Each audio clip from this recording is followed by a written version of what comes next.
Hey folks, David Stewart here. Hope you guys are having a tremendous and fun day. Some light, let there be light.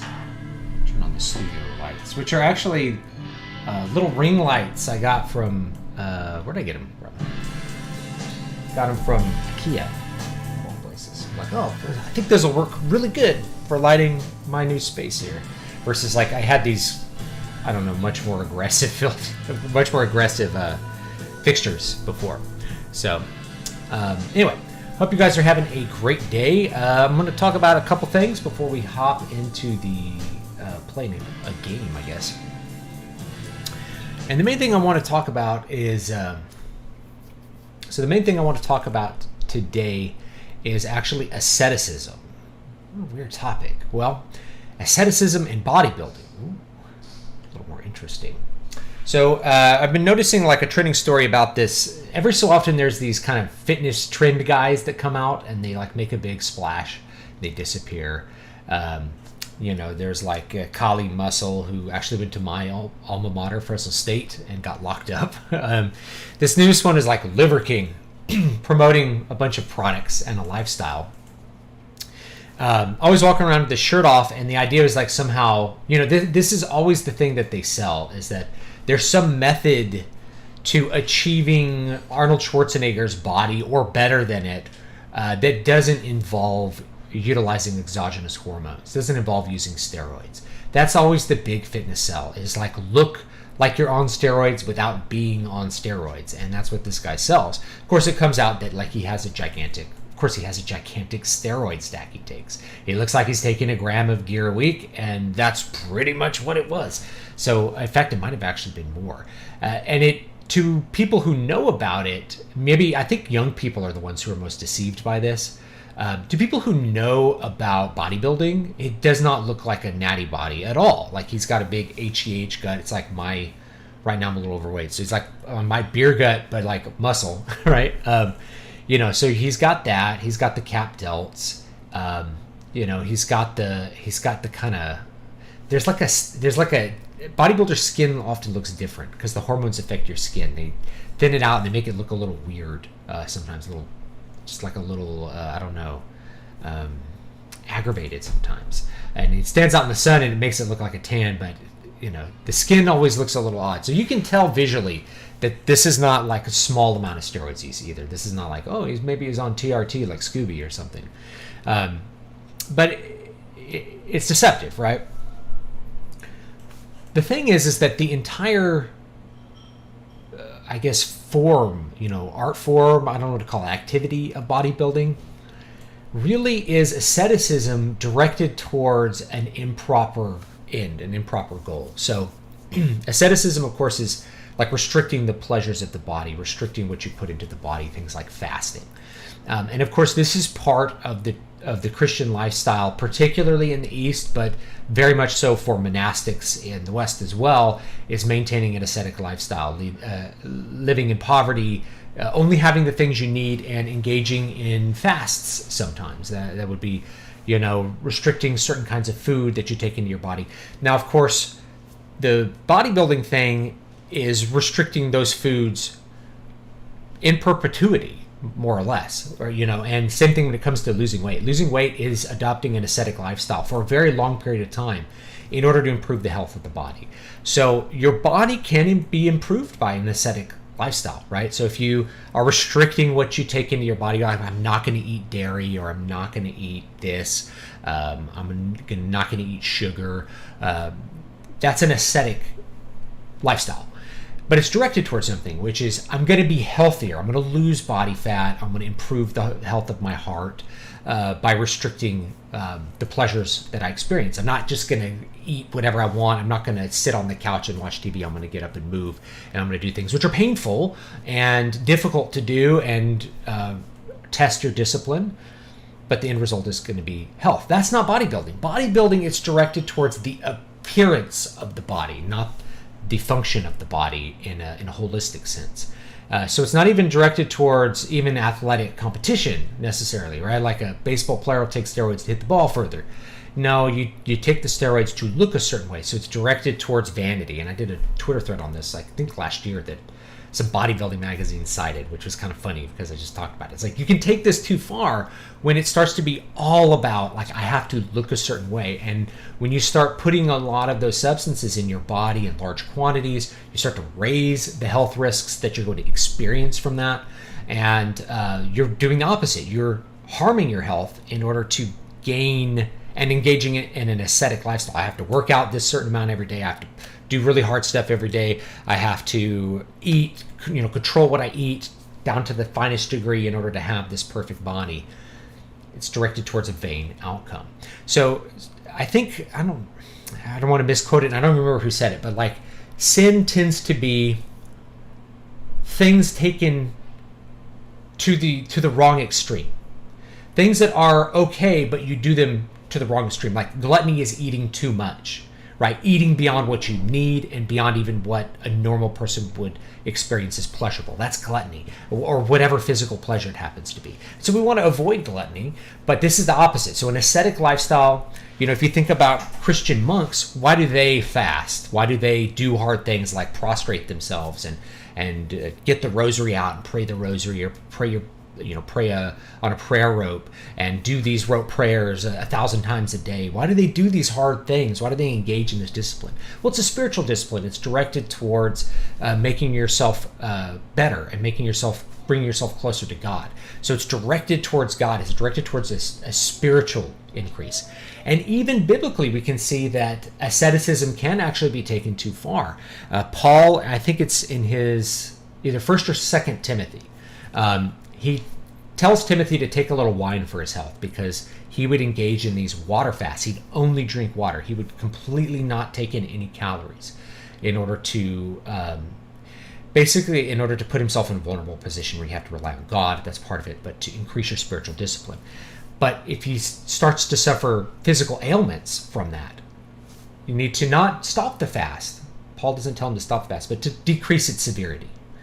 Have a less severe fast, because you don't want to harm the body trying to reach the spirit. Rather, you want the body to be under the control of the spirit and the God, to be directed upwards, right? So any amount of fast to an extreme can be too much, right? But in this case with bodybuilding, you're doing asceticism it's bodybuilding, not health building. That's what it says in the chat, and that's a great saying. I love that. So you are directing it towards your physical appearance and not towards any holistic or long-lasting benefit for you. You're not gaining spiritual insight. You're not growing closer to God. You're not gaining spiritual discipline. You're engaging discipline for the purposes of looking a certain way. And I think a lot of young people fall into this trap. I know I have. I'm not accepted from this. I'm just older and maybe is slightly wiser and have a little more perspective on it.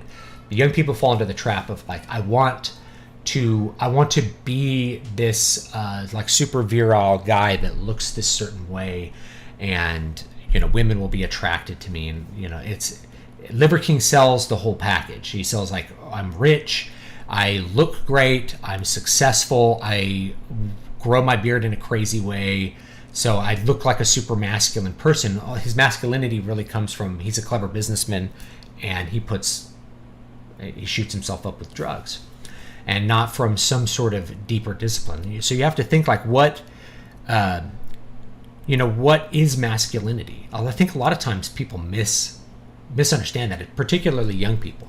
They think masculinity is Conan the Barbarian, and that's one form of it, but rarely is somebody going to emulate the ethos of Conan the Barbarian. Rather, what they focus on are the surface levels of it. They don't focus on Conan I'm trying to think of some ways to describe his personality. Not unrepentant, but yeah, like unrepentant. Like he does what he does, and he seeks his will in all things.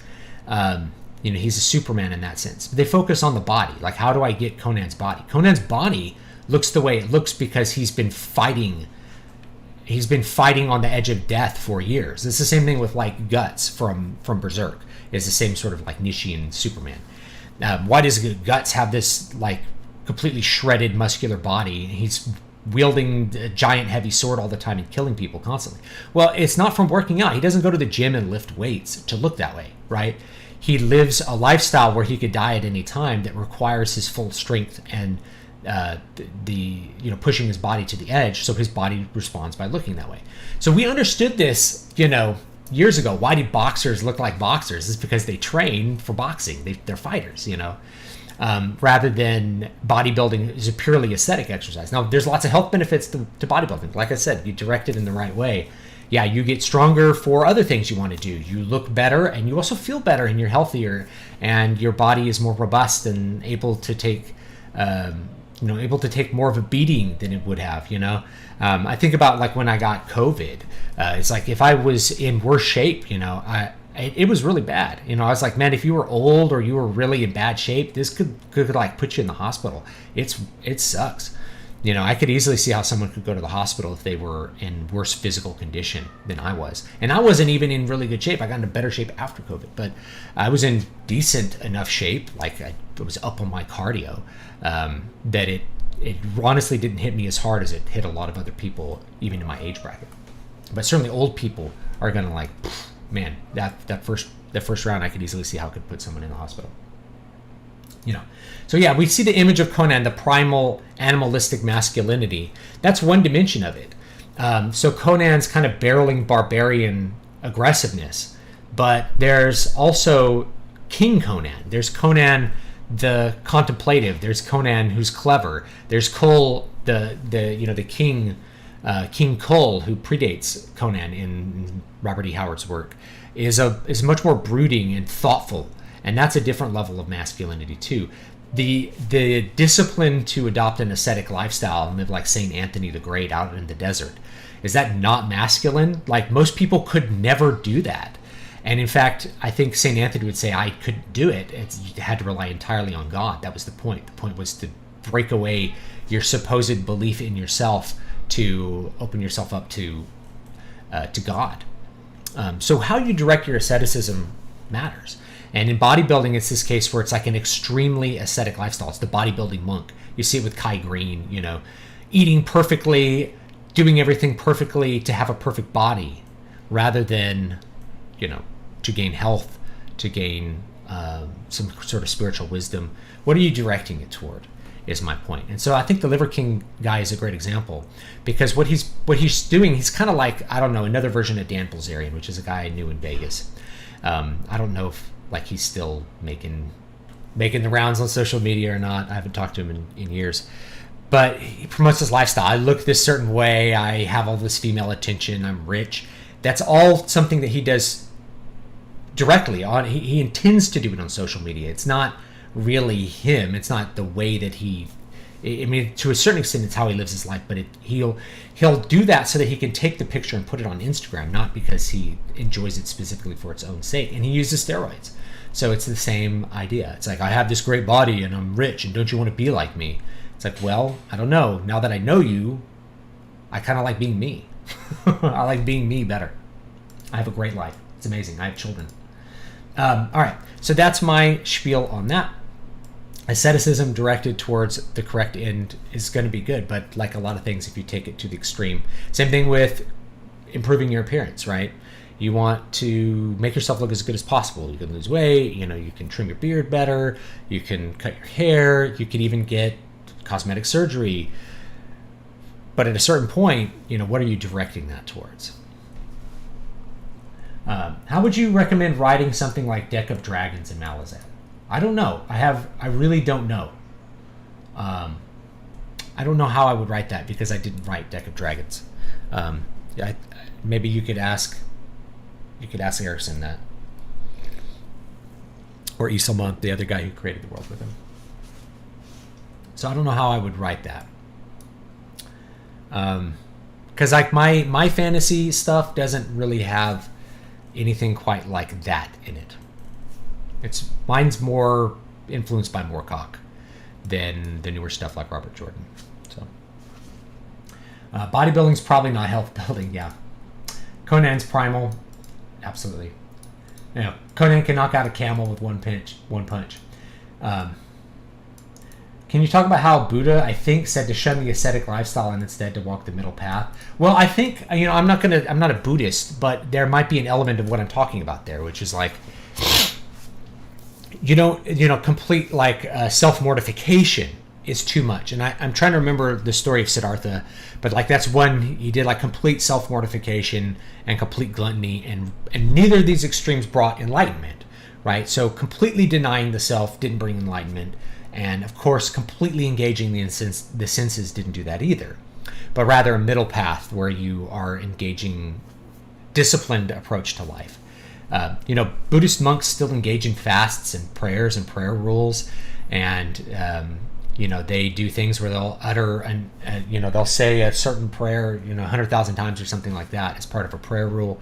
They do, there's a lot of commonality as far as asceticism and the monastic life goes between like the East and the broader Christian West. Obviously directed towards different ends and different specific things, but there's an idea that like the Christian West lacks that kind of thing, and that's not true. There's a very strong monastic tradition. I think if you're Protestant, that may be absent from your worldview and your experience, but certainly with both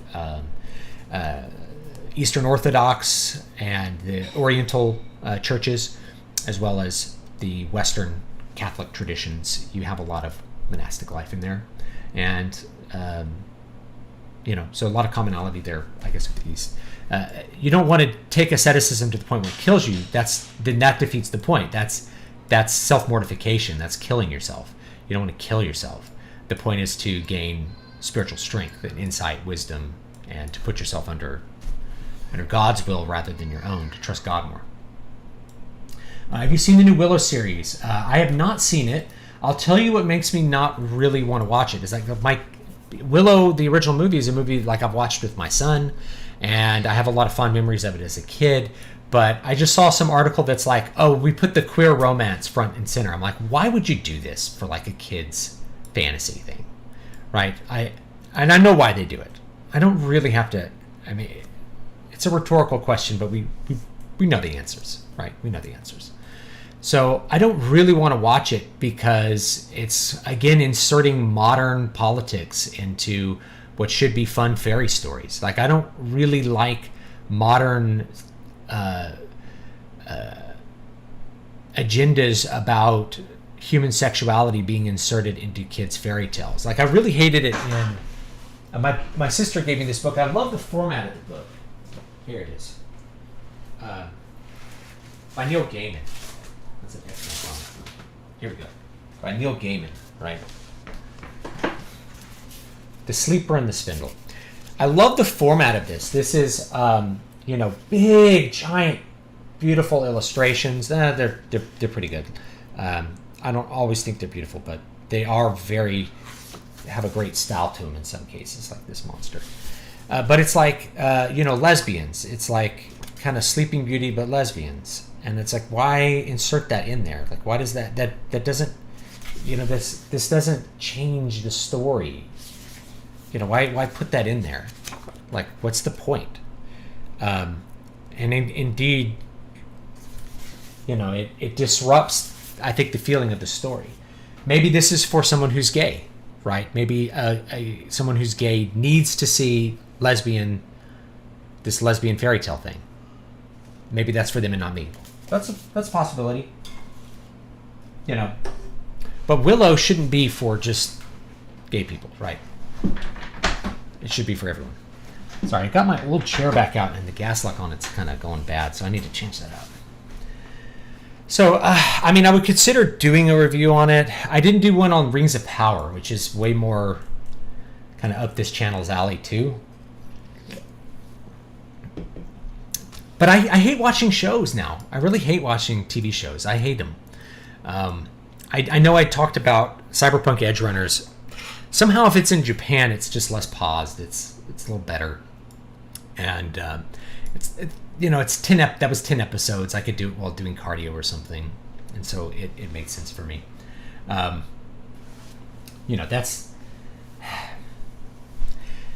I don't know. That's Willow. I don't want to disrupt like what I liked about the old movie and why I think it worked, versus looking at some new version where they insert a bunch of queer romance, political garbage into a fairy story. Activists will be like, well, they'll think kids need to be exposed to this. There's a problem though, which is like, kids don't a little kid barely understands heterosexual romance and the purposes of it. Like, we've divorced, our culture really wants to divorce romance, and they really want to divorce like the relationship of romance and the purpose for love, right? What's the purpose of a marriage? The purpose of a marriage is to produce children. This has historically always been the case, and it's the natural result of the marriage. So when we are looking at relationships that don't do that, and we're trying to put them in the same context, we're trying to tell kids that they're the same, it's going to create confusion, because we know that two women can't produce babies. We know that two men can't produce babies. So I guess it's just about how you feel and not about what the entire holistic life of a married person ends up being. This is not to say anything bad against people who can't have children. That happens. But like, the natural state of a marriage is to not be sterile, right? Most of us understand that. That's been the case throughout history. So when we look at this, it's like, what, you're doing this because you have an affection feeling towards the person. That's the whole of the love, rather than it being part of a larger thing. I love my wife. We bring children into the world. I love my children, them, and it's essentially like they bring me closer to God. It's understanding more of the world through that relationship. It's hard to explain, but there's more to a marriage than that. So take a kid who barely understands what that is, and then have him have to stop and be like, let me explain. So it's like, why are these two boys kissing? Boys don't kiss like that. Well, let me explain. Sometimes two boys feel the way about each other the way a man and woman feel about each other, and so then they kiss. It's like, well, how do they make babies? They don't. Well, do they have sex? Well, yes. Let me explain. I don't want to have to explain anal sex to like an 8-year-old in order to watch a fantasy movie. Because they understand the physics of how like sex produces children and things like that. You understand that on a basic level. You don't understand all the feelings associated with it. So you're really inserting into something which is like comprehensible to kids, something which is weird. And then they have to start, it completely subverts the entire understanding of romance for children. And as children are closer to God, like, they're more innocent. I don't want to pervert their innocence by trying to insert things into it that, trying to insert ideas into it, or trying to explain them in a way that they can understand without them being confused or disgusted or upsetting the correct way to view things, right? Especially as a Christian, I want to teach my kids the correct philosophy and theology so that they can understand how relationships in the world work in a natural way, not in this artificial new age, sexuality is exactly about whatever you want to do all the time. And if you feel it, you must do it. All of those sorts of things are really anathema to my viewpoint. 99% of modern media can be reviewed with the same two words Jay Sherman used in The Critic. It stinks! I'll stick with the original Willow, yeah. At this point, I just watch people review Lucasfilm stuff just to see what they think of how bad it is. Willow fits this. I agree, TV is unbearable. I feel like you can tell when instead of writing a story, they're including some sort of agenda. Characters would do things that don't make sense. It's constant. Kids will be exposed to all kinds of romance naturally just by growing up and living life. No need to force feed media creating confusion, yeah. I have neighbors who are lesbians, and like eventually you got to explain, okay, that's the way they live their life, and it's how it is. But I don't want to have to stop and explain that in movies, where they get completely confused about it, or they think, imagine there's a part where like Aragorn kisses Boromir's forehead in like Lord of the Rings. Imagine a kid who's been told about like boys kissing is like, wait, were they gay for each other? Did they love each other? No, that's that layer is completely missing from the story, but it can create confusion because normal things of affection can start to be confused because we're mixing them with more specific ways of expressing affection, let's say. And this is like, I'm not saying anything against if you're gay and that's your lifestyle. I just don't want to have to explain it to little kids, so I don't like it in little kids' media. Gay weddings and that kind of stuff. I was playing World of Warcraft, and there's like these gay centaurs. You do these quests for these gay centaurs. Oh my god, it's so stupid. Here's the thing, right? It's like they insert this in there for like their little political reasons, but it's just so silly. Like these two, I grabbed a screenshot. Let me see if I can find the screenshots for it, because it is so funny.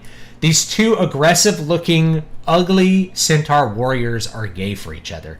And then they get the blessings of their ancestors to, like, have a gay wedding, a gay centaur wedding. It's like, I don't see savages on the plains engaging in a whole lot of gay marriage.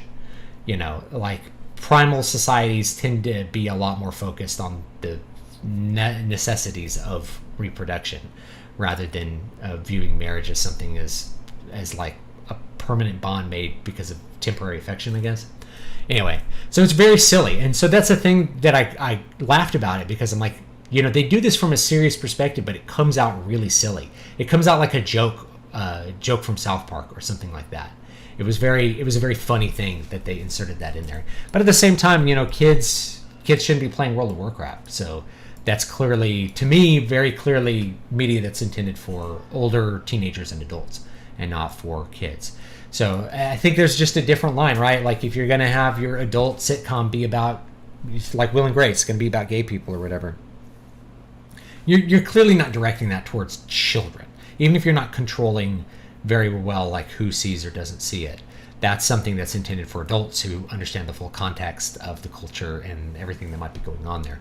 Even if it is propagandistic, which I believe it is, adults are generally going to be able to reject or accept that as what it is. I'll watch the shows and films I like and not shows and films I'll probably dislike. This is why I enjoy talking about stuff I enjoy on my channel. Yeah, I like that, Jared. This is kind of my life. I don't have infinite time. I'm only here a little while.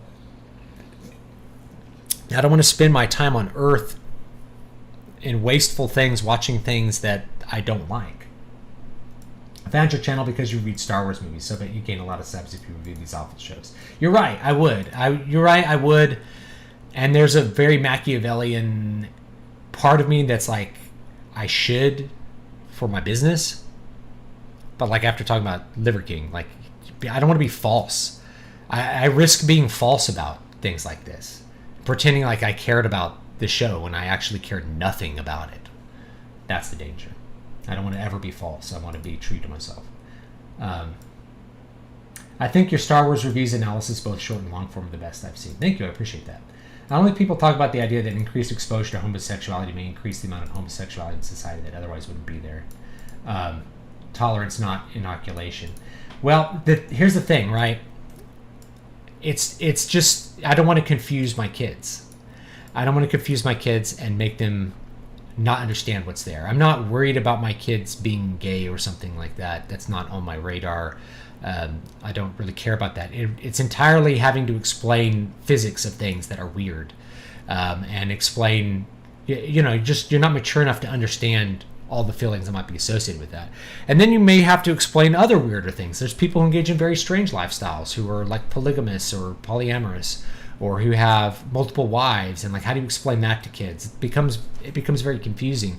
When they're older, you can explain it a little more thoroughly, and maybe you can even watch media that has those things. I think if I'm thinking, I'll be very honest, I think most of the perversion that we see is not something that's inborn. This is one of the talking points of the left for these sorts of agendas, is that you can't help but be this way. Well, you can help what you do with your body, so that's number one. But yeah, you can't help but be this way. Therefore, you have to fulfill your desires. Well, people have many desires that they ought not to fulfill. The other thing is that I think many of our perversions come from exposure to perversion. So people develop fetishes. Fetishes are not genetic. People develop fetishes because of exposure to pornography at bad times, or sexual abuse and things like that. And if you look at people who are in the LGBTQ community, there's a huge percentage of them that have been abused as children. And that, of course, is going to affect your ability, and it's going to affect the way that you view other people and reflect how you try to seek out your needs as an adult.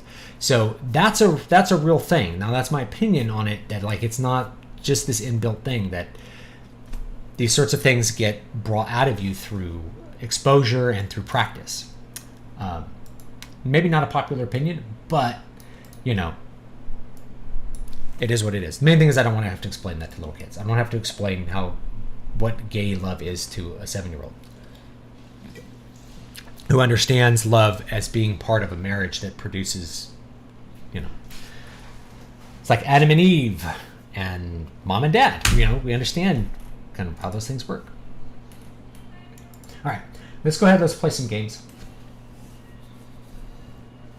Yeah, it stands out because their sexuality is almost never relevant to the story or plot. And the rebuttal to that is that, well, how are a heterosexual's sexuality relevant to the story or plot? And you go, oh, well, I mean, I guess it isn't. But the thing is, a lot of times the sexuality for characters isn't even present. It's like Dumbledore is gay. Dumbledore is non-sexual, right? He's not in any romantic relationship ever in Harry Potter. Do you know what I mean? I forgot to link books. Buy the new books.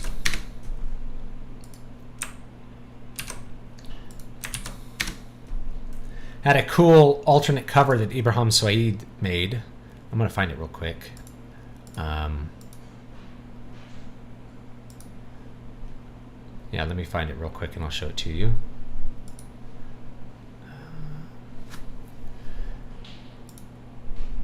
For Al-Shafalda.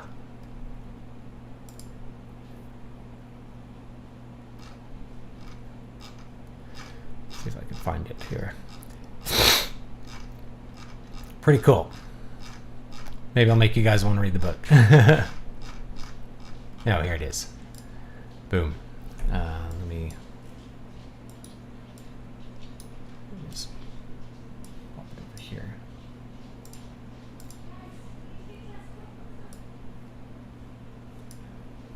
Shrink it down a bit. Bum, bum, bum, bum. There it is. Okay, so there's a fun little alternate fan cover that Ibrahim made. Really pretty cool with the kind of purple shading there. Yeah, Dumbledore's not gay. He doesn't have any distinct preferences in his books. Yeah, in the books he's not anything. He's asexual. I mean, his sexuality is not part of the story. You know, Harry's is, because that's part of being growing up as a teenager, but like Dumbledore's is not, and it doesn't really matter. I think his sexuality only matters in those spin-off movies, which I haven't really been able to watch, and didn't find particularly good, like the Fantastic Beasts or whatever. And there's like a Crimes of Grindelwald, whatever that is. Yeah, heterosexuality isn't relevant in many times either, but it's generally not spotlighted either. Most characters don't scream, I'm heterosexual. Yeah, they just are. And if you have a heterosexual romance, I mean, I'll just tell you from a practical perspective as a marketer, and I've said this to people, it's like, you probably want, if you're going to have just a general romance, you probably want it to be a heterosexual romance simply because of optionality. Is that there's a lot of people that will be very turned off by a gay romance, but gay people generally are not turned off by heterosexual romances. Like, it doesn't go the other way. So from an optionality, purely Machiavellian optionality perspective, even if you're wondering whether to write a gay romance or a not gay one, you should probably write a not gay one, and it'll work out a little bit better for you. Started reading Afterglow, thank you. And I wonder if you've been stalking me. Several parts seem like they could have been lifted straight from my life. It's the common experience of our generation, you know.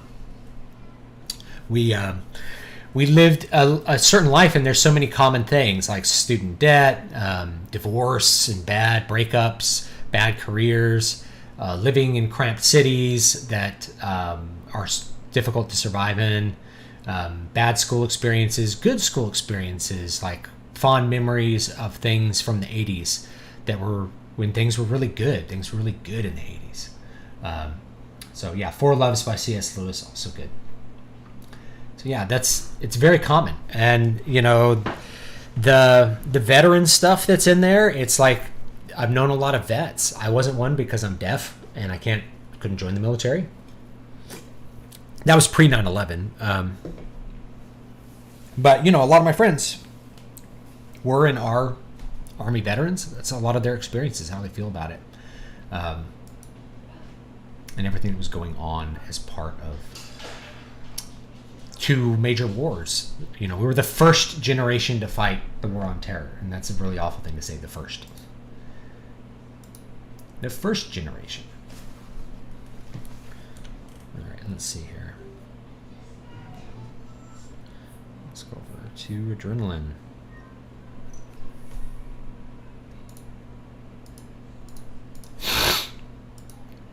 Sorry, got a little bit of some allergies today. Hope you guys will forgive me. Anyway, so what do you guys think of that alternate cover? Does that look cool or what? I think that looks pretty cool. This is definitely emphasizes the deal with the devil part that's in the book. So you may like that.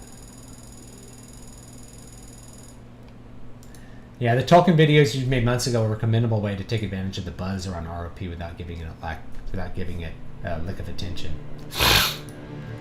I could do that for Willow. Just kind of talk about how Willow was made and things that I liked about it. Willow was in a lot of ways, you know, very, very much an apex, or I don't know what to call it. Very much indicative of the way fantasy felt in the 1980s. Yeah, you could put a drop shot on this, but this is just something Ibrahim made, and he just lifted the text off of my book. It doesn't actually look quite right on your screen because of the HDR. This is a thing because I use an HDR monitor. The software that I use to capture it often doesn't capture it correctly, so if I'm showing a lot of stuff on my screen, I'll switch to a different capture method. It just puts a weird yellow border around it for some reason. So it actually looks a lot better on my screen. This looks a little bit washed out. Let me... I wonder if I can switch it real quick. I don't know if I can switch it on the fly. I might be able to. Properties.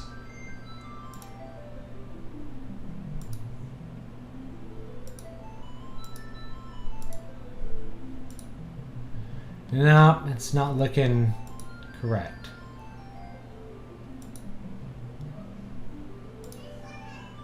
Yeah, it still doesn't quite look correct. I wonder if I could... Here, let's try this.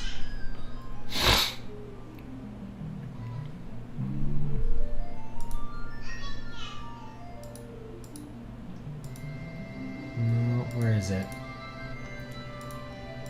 Oh, let's put it on this one.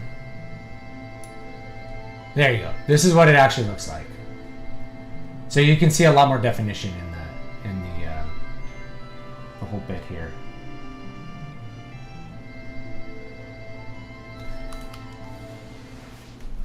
Anyway, that's what it actually looks like.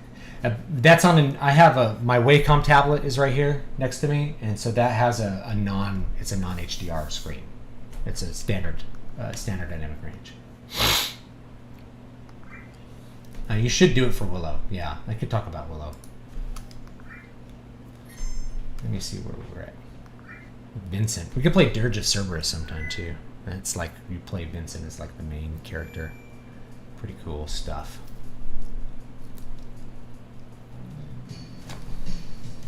Yeah, I mean it's not an official cover. The guy did it as like a, you know, display of art.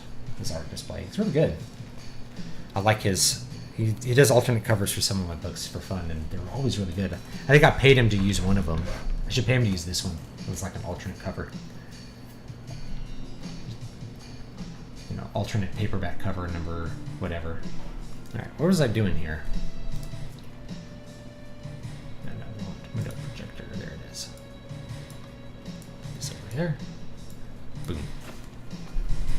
I have my camera in the middle of a giant monitor on the stand. It's kind of funny. Is this the correct way to go? You know what? I think I did a...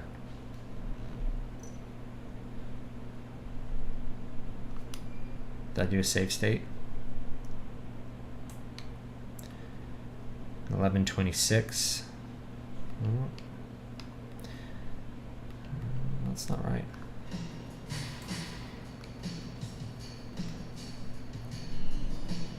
Maybe I had a different save game. Oh no, we're right here anyway.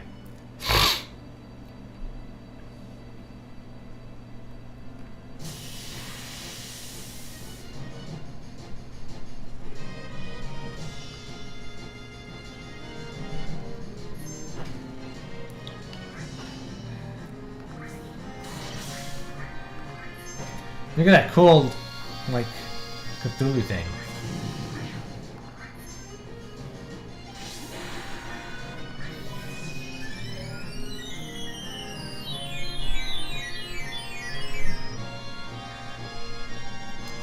I notice on this screen you can see a lot of the PS1 dithering. I don't know if you guys can see it on your screen. But you'll notice a lot of the shades are done through dithering. PS1 had this really interesting way that it could dither shades to produce a lot of different colors than you would normally be able to get out of the hardware. Pretty cool stuff. I realize I put on my reading glasses. I do that sometimes. I need some new ones. These glasses are a little old.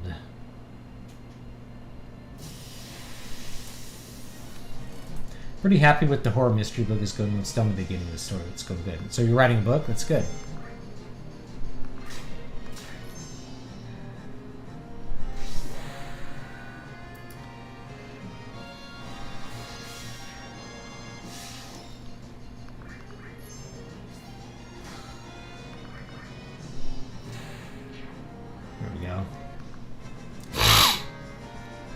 Thought about writing something called The Magic Castle, which could be about mysteries and secrets of a castle. And so it made the first Harry Potter so magical. The others are dark and mature.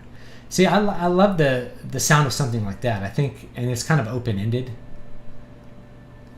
You know, I think for each book though, you need like a firm plot goal. That's the tough thing. It's not just about exploring the castle. You have to have a reason to. And that's also why the first book worked, is that there was that forbidden part of the castle that they had to figure out what was there. They had the giant dog guarding it, Fluffy. And, you know, they had to figure that out. There's a mystery. So if you do a mystery in it, it's really effective. What's that? It's a rocket. I remember this part all of a sudden. A rusty old rocket. I wonder what they'd make something that huge for.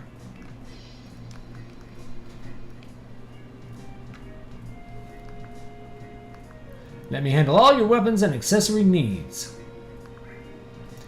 A shotgun. Inspired. Gold armlet.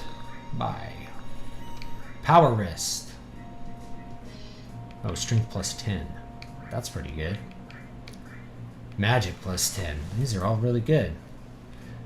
Spend some gold on these.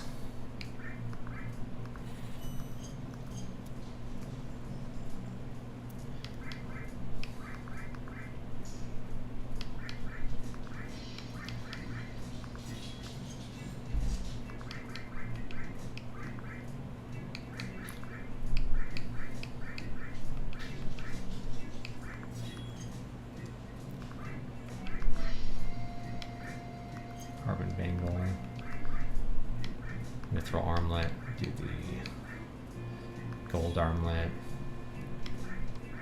lining, we could put 2 more in here.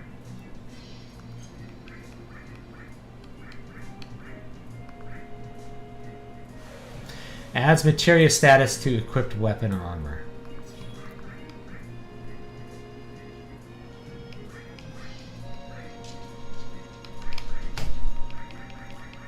Plus, I don't think that'll do. I don't think that'll actually do anything. But you know,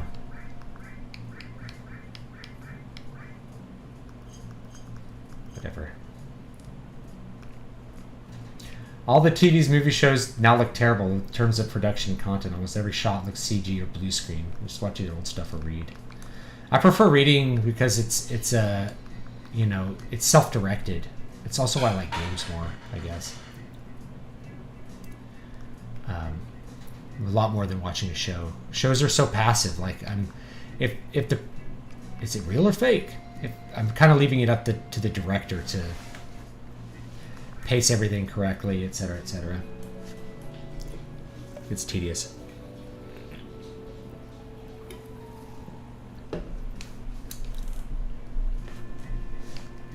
Do you have a favorite Final Fantasy VII character and why? Probably Tifa. She just has the best personality. She's like the most upbeat and honest and like forthright. Captain? Who's the captain? The captain was a pilot and Shinra was still interested in their space program. He was going to be the world's first astronaut, but there was an accident. Ever since then, he's been wasting his life away here dreaming about going into outer space. Did you see a man in a black cape? A black cape? Nope, I don't know a thing about it. Would you like something to drink? Did you meet the captain already? He's really the town's representative, so you should really talk with him.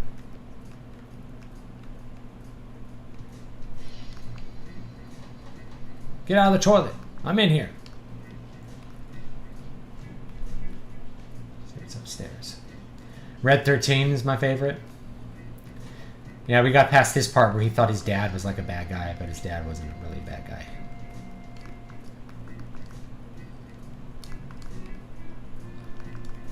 Is there anything to find up here? Probably not. I do appreciate they made all these CG environments. They look pretty good. I think they still hold up. I'm looking forward to playing Final Fantasy IX with the Mogiri mod. I think it looks really beautiful. I heard they're doing a remake of Final Fantasy IX as well. I've been taking my sweet time with these games. I need to stream more often, or play them off stream more often too. All Gramps does is gaze at that rocket all day long.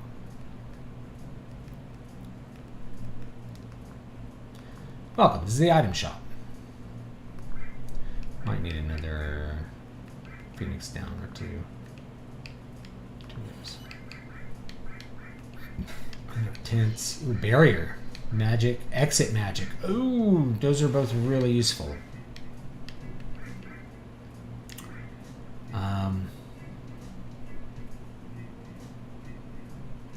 It's called the Mogiri mod. Let me Google it for you, and I'll give you a link.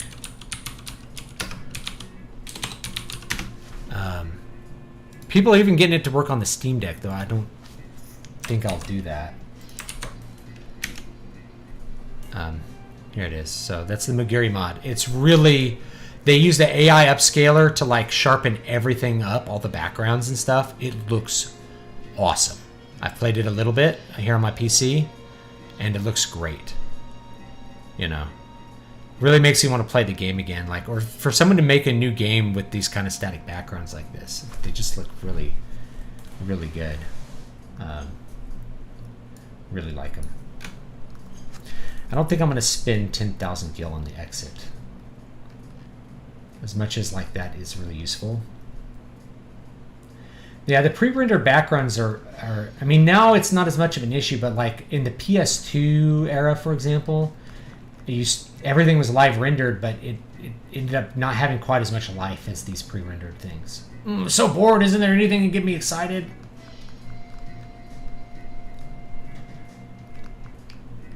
Not your wife, dude. Your wife's over here cooking for you.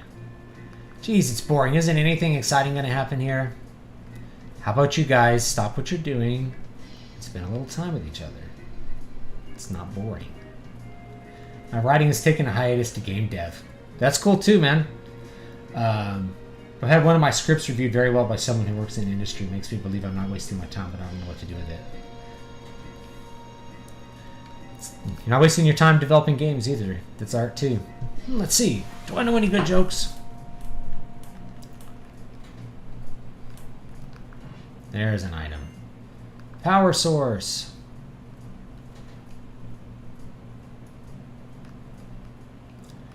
Did I go in this house? I don't remember. I think I did. I missed fixed angle pre-rendered backgrounds. Resident Evil games. Resident Evil 1 remake is gorgeous. I should try that out. Drill arm, that's 4. Bet you that's 4. Big dude, Barrett. Oh, here's a car. That's cool.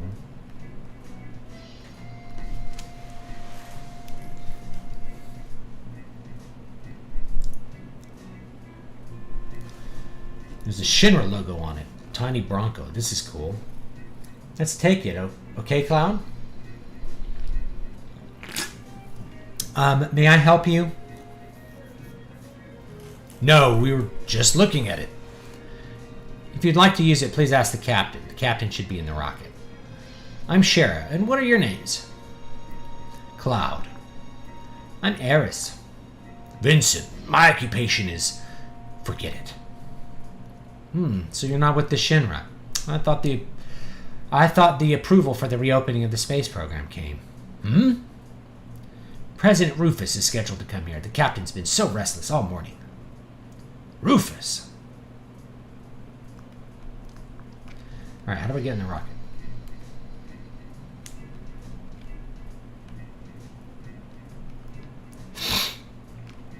Off to the rocket.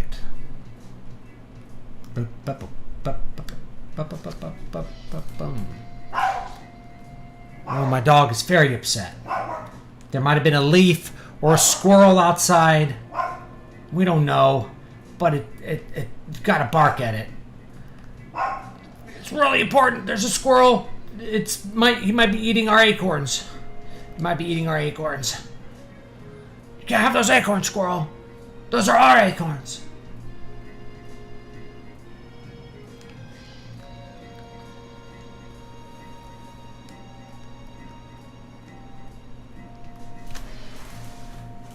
I've been having deer wander through my yard lately. Been kind of cool. What are you guys doing here? We heard the captain was here. Captain! I'm the captain! Sid.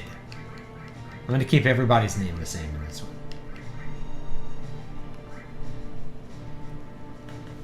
The name's Sid. Everyone calls me Captain, though. What do you want?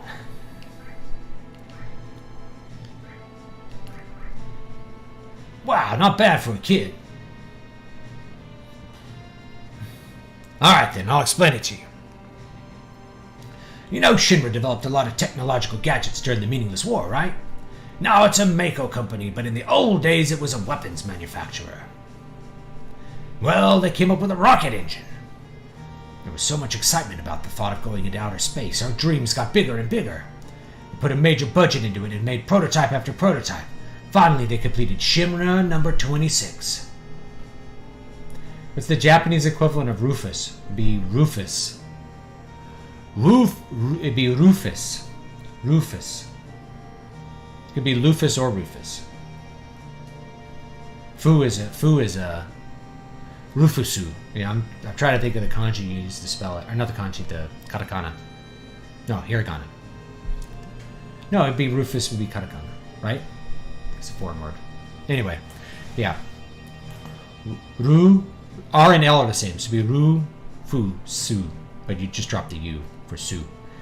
They chose the best pilots in Shinra. No, in the world. Me. I mean, come on. And finally, we get the day of the launch. Everything was going well. I don't know, maybe I should give him a Cockney accent. But because of that dumbass Shinra, the launch got messed up. That's why they became so anal. And so Shinra nixed their outer space exploration plans. After they told me how the future was space exploration and got my damn hopes up. Damn them! My stepfather hit a deer on his way to work. I woke up looking for breakfast in the deep freezer and instead found an entire deer stuffed in there. We made deer jerky. That's cool. Deer are great for sausage, man. That organ meat. Make the organ meat into sausage. It's got a lot of nutrients. The game meat is good for you. Anyway. Then it was all over once they found out Mako energy was profitable. They didn't even so much as look at space exploration. Money, moolah, dinero. My dream was just a financial number for them. Look at this rusted rocket. It's supposed to be the first man in space with this. Every day it tilts a little bit more.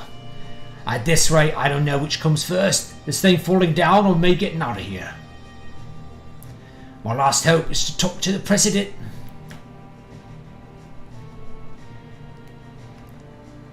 My last hope is to talk to the president. I think that's all we're going to get out of him. Goat hands.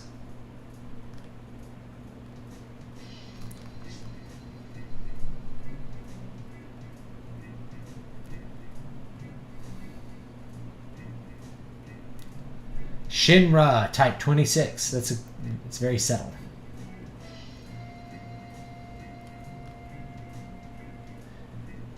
Can I just like go out this way? What's out over here? The tree? Just want to explore the land. Oh, it just brings me back to town. Rufus. Everyone in this town was a mechanic back when they were planning to launch the rocket. A rusted-out rocket is all that remains of Shinra's space program. I don't remember what I do to trigger the next part. Talk to this guy. This used to be a Shinra base where they used to launch rockets. You saw the leaning rocket, right? That's Shinra number 26. It never got off the ground, though.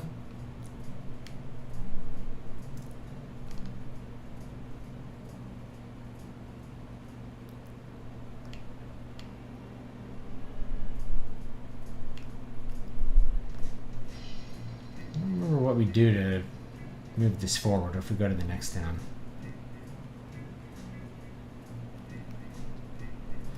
Now, we don't get Sid in the party here.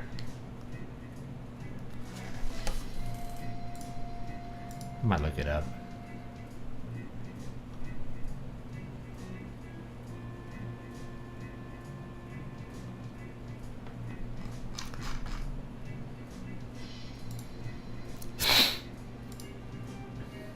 Rocket Town.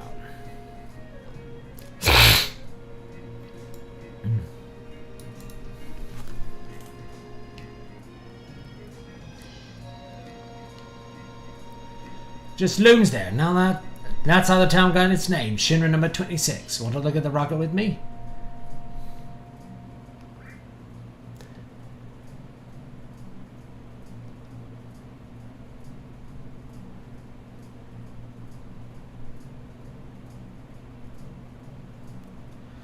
I get so impressed every time I look at it. Sorry to get you into this. For me, it's a kind of hobby. But out of appreciation, let me give you this. Wish you'd take care of it and use it. I think this is a sword.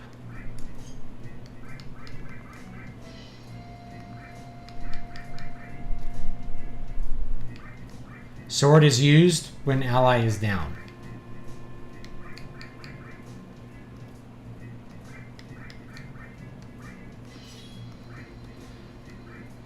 Counter attack and cover. Let's put some different materia in there. We want enemy skill and what? Death blow?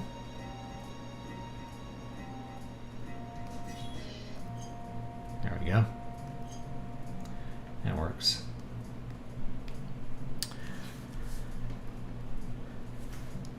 Oh yeah.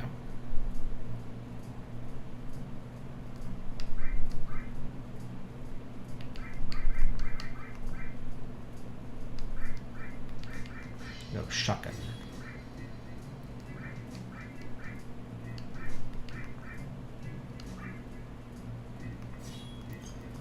I don't think you can actually add steel to it, but whatever. Alright.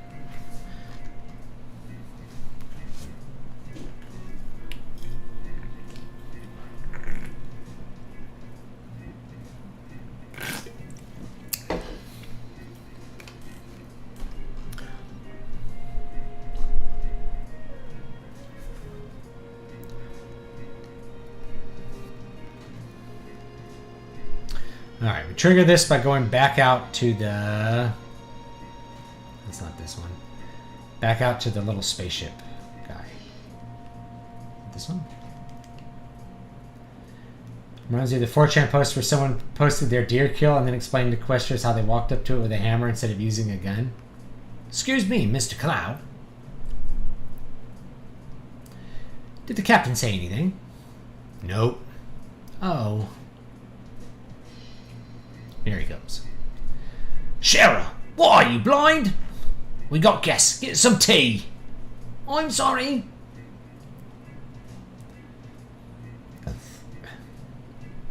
Really don't mind us. Shut up. Sit your ass down in that chair and drink your goddamn tea. Oh, damn, I'm pissed.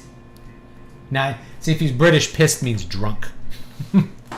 Shinra, I'll be in the backyard tuning up Tiny Bronco. And make sure to serve them some tea, alright?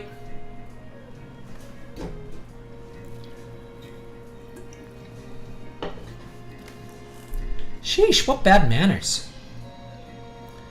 Sorry, it's our fault. No, he's always like this. It's amazing that you could live with it.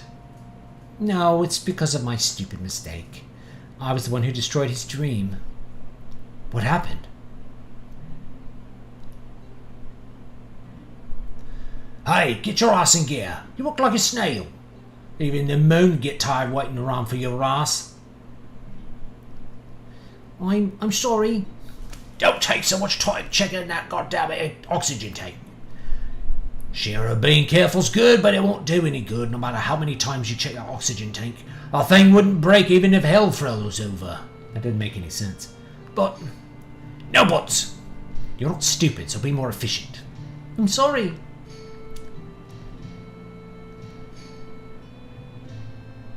Captain, our dreams are finally coming true. We are so proud to be part of the launch of Shinra number 26. Captain, preparations are complete. All that's left is lift off.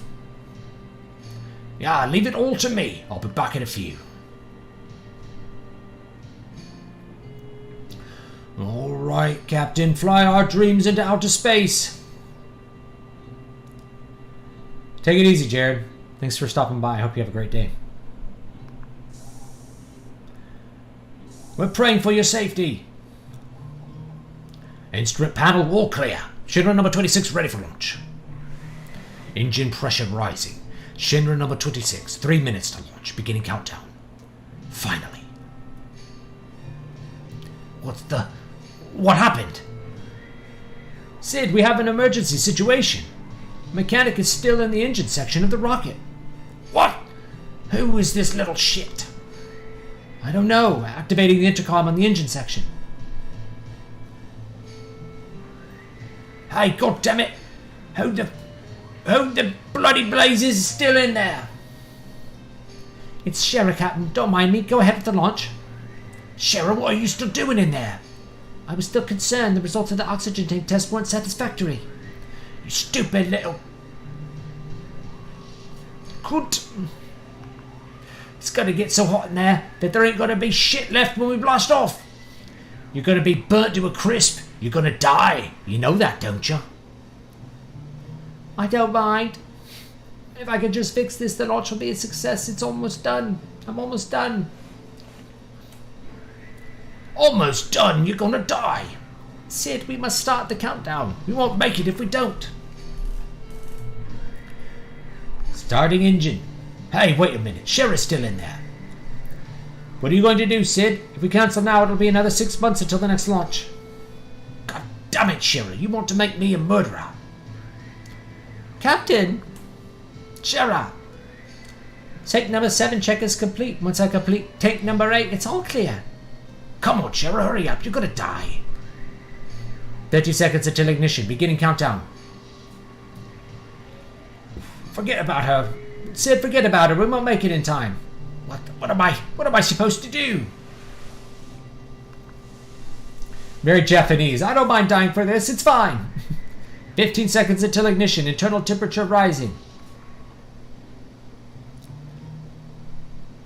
Oh man, the moon, outer space, my dreams.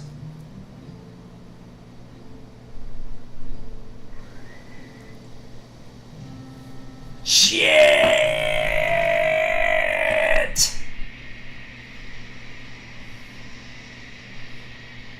Catching up to your stream. Excellent point regarding modern sexuality takes in children's fantasy. I try to explain that to my friends, but they just call me a bigot.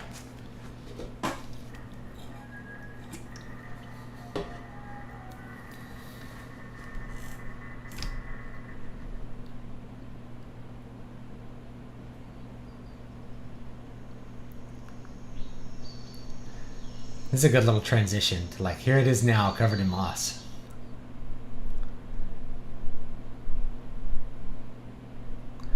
He pushed the emergency engine shutdown switch, aborting the mission to save my life. After that, the space program was cut back and the launch was cancelled. It's my fault his dream was destroyed. That's why it's alright. I don't care what the captain says. I'll live my life for him.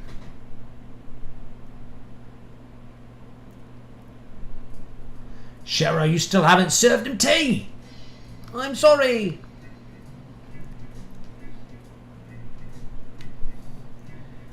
Hurry up and sit down. Or ain't my hospitality good enough for you? They don't sound like friends to me. They called you bigot, yeah. Yeah, let me... No one with kids would be like, yeah, I don't mind explaining, like, anal sex to an 8-year-old.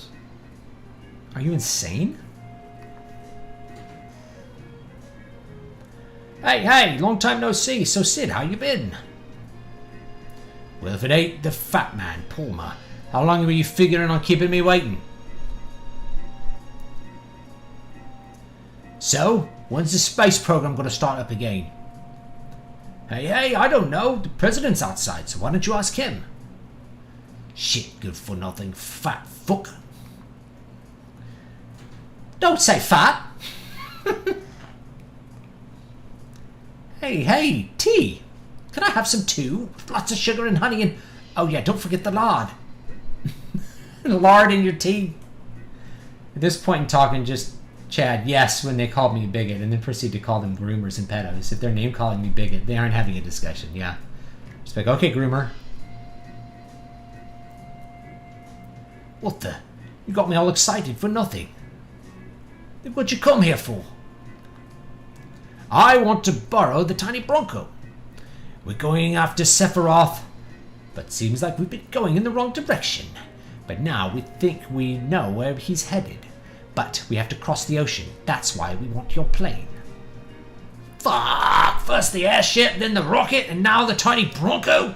Shinra took outer space away from me, and now you want to take the sky away from me too? Oh my!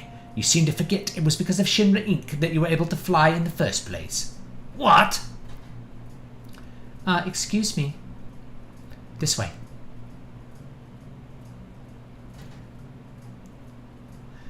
You wanted to use the tiny Bronco, right? I believe Palmer's going to take it. Why don't you talk to him?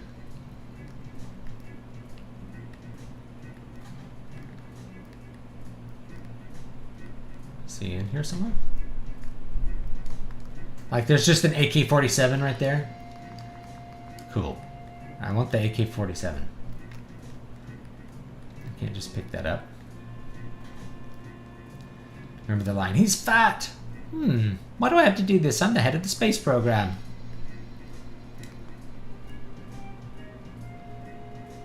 Now, we'll be taking that tiny Bronco. I've seen you somewhere before. I know, the Shinra building, when the president was killed. Oof.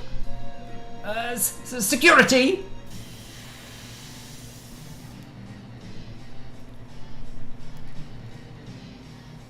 Look at him dancing. Okay.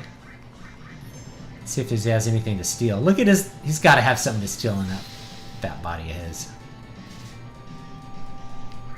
Nothing to steal. No, he has nothing to steal.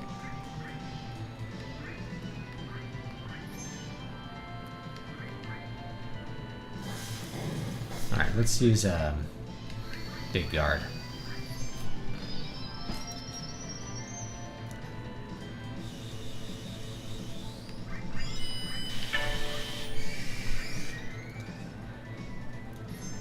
See if he's weak to anything.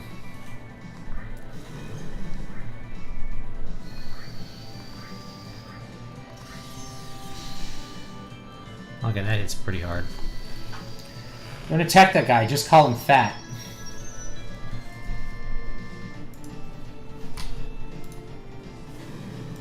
Can I do that? Can I just call him fat? That'd be funny.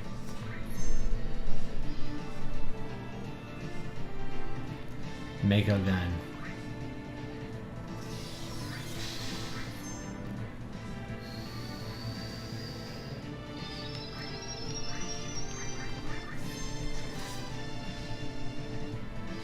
Hick it, hick it, hick it.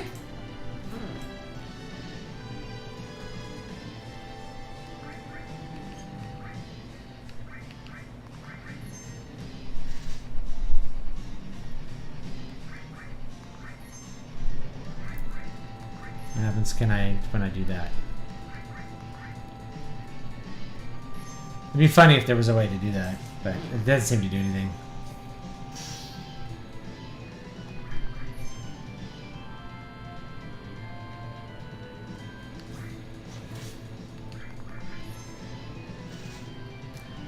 Boy, yeah. Vincent just can't hit him.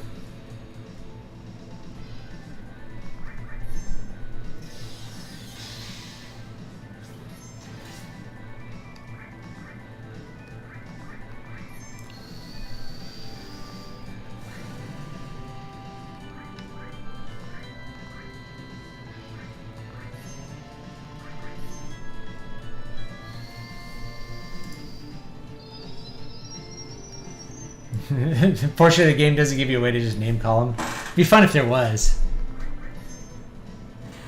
There we go.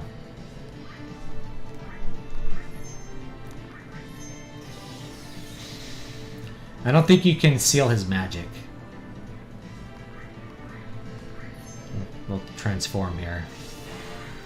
We could try it though.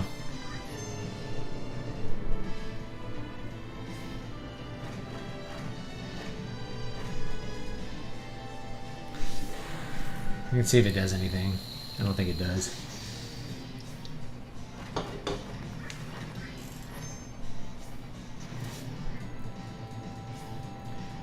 It freezes him. Yeah, he's like frozen here.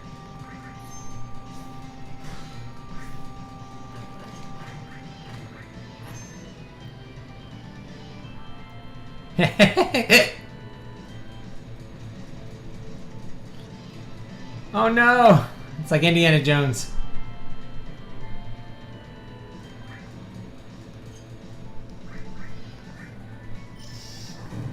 Oh god! He got hit by a truck.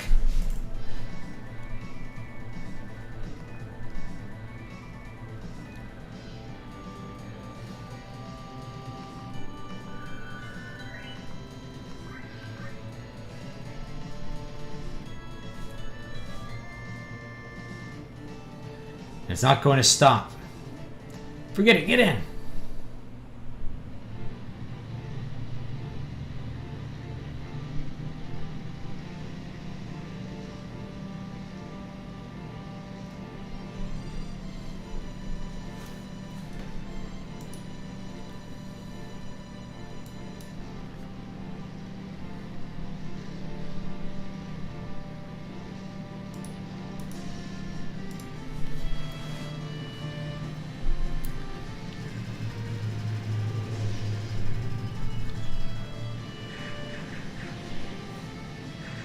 This is a good little track here. Good little variation on the theme here.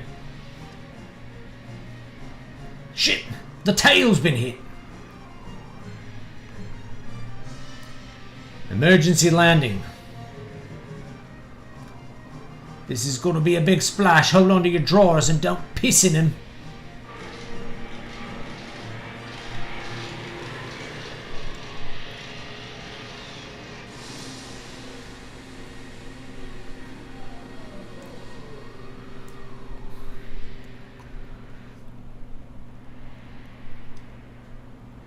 She won't fly anymore. Can't we use it as a boat? Shit, do whatever you want. Sid, what are you going to do now? You know, I'm history with the Shinra and I've given up on the town. How about your wife? How about Shara? Wife? Don't make me laugh. Just think about marrying her gives me the chills. What are you guys going to do? We're going after a man named Sephiroth. We'll have to get Rufus of the Shinra someday, too. I don't know about any of that, but... What the hell? Sign me up. How about it, everyone? Do whatever you like. Glad to be aboard, numbskulls. Numbskulls? Yeah, anyone stupid enough to go against Shinra nowadays has got to be a numbskull. I like it. So, where are we headed? Rufus was going after Sephiroth towards the Temple of the Ancients. Really? Where is that? The Temple of the Ancients? Dunno, that numbskull kid was telling me he was heading the wrong direction, so maybe it's off this way. Let's just head for land and get some information. Temple of the Ancients. That name bothers me.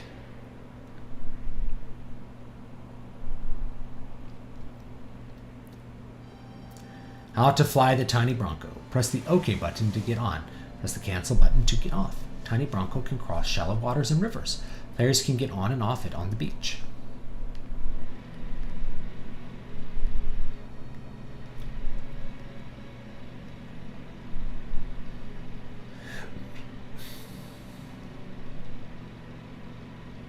Is there a beach here?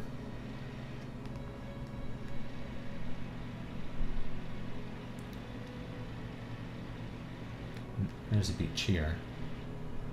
And that goes back to Rocket Town, right?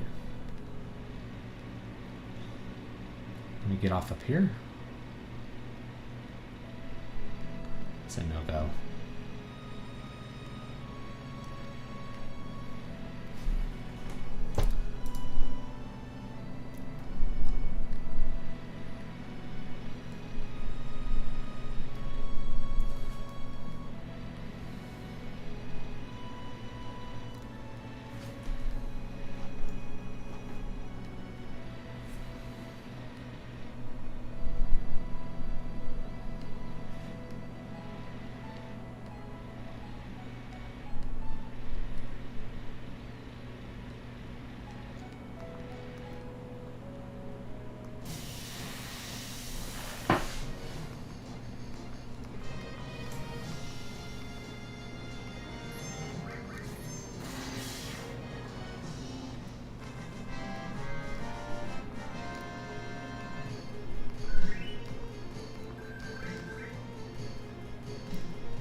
What is this?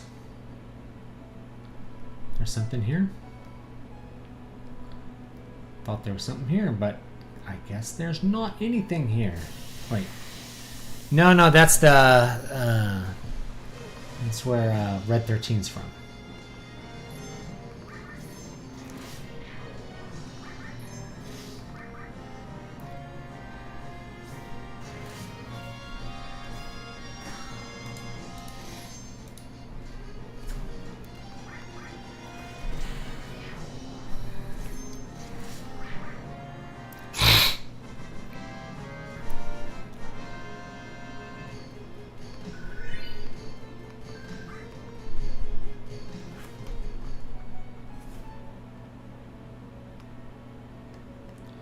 Yeah, I think that's Red 13's town, right? Am I wrong? Yeah, okay, we've already been there. I'll try the other island.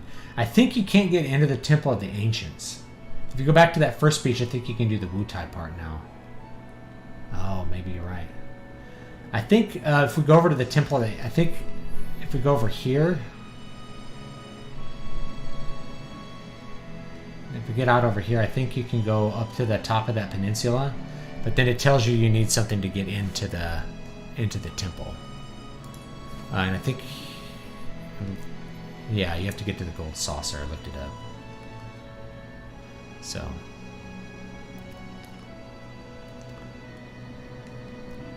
if I can even get up there, I may not be able to.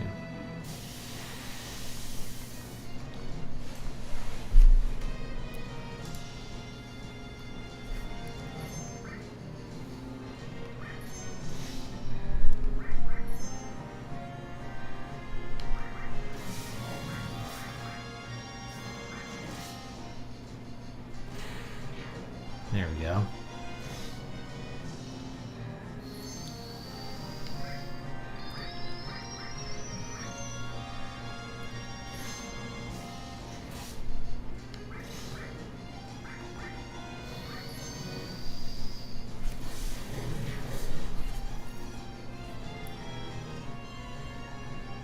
Yeah, it looks like you can do Wu Tai at this point too. So we could do that.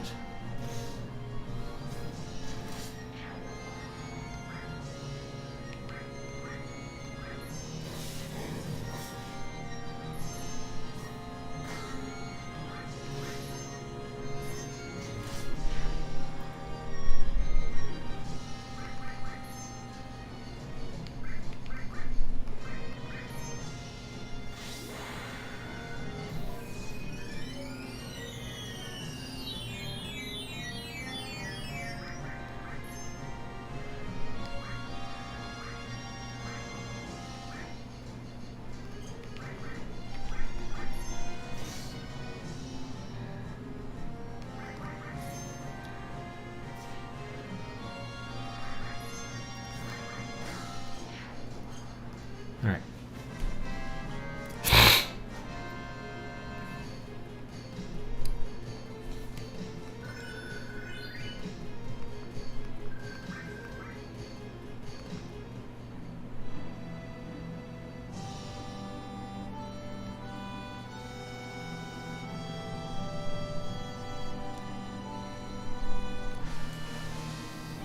Wait.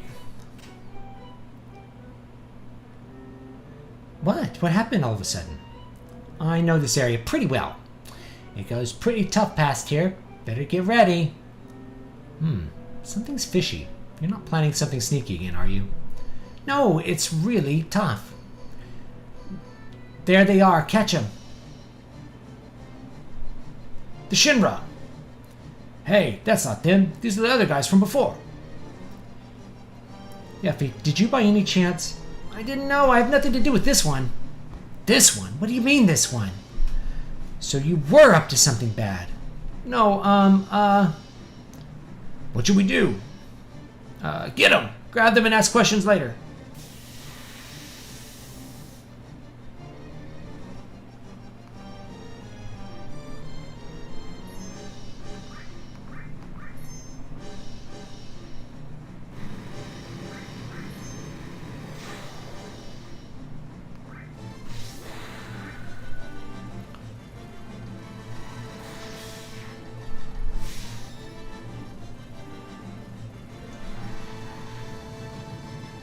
These soldiers hit pretty hard.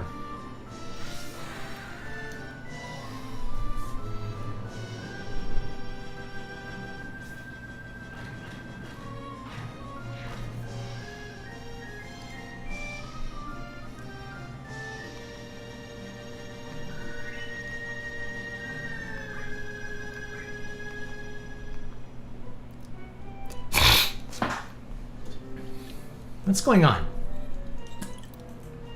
I thought something was missing. My Materia's all gone.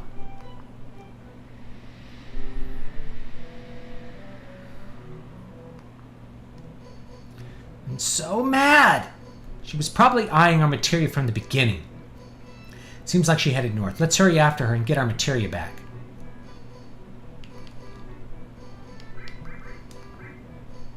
Yeah, we lost all our Materia. Oh my, no.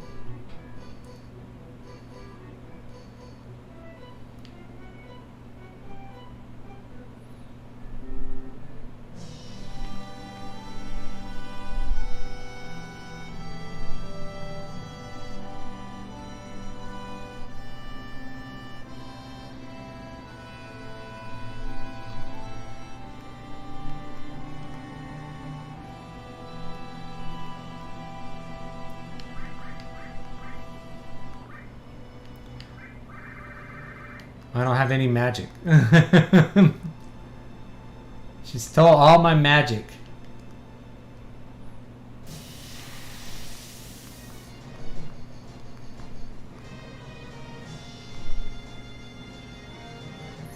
She really changed my party. We want a bit more useful.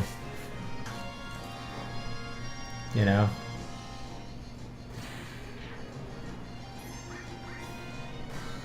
I also realized like I forgot to save my game, so I should probably do that real quick.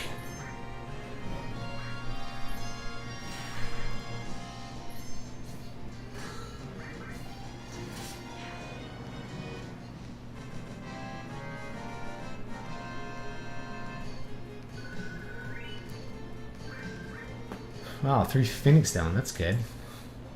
A pretty good little loot drop there.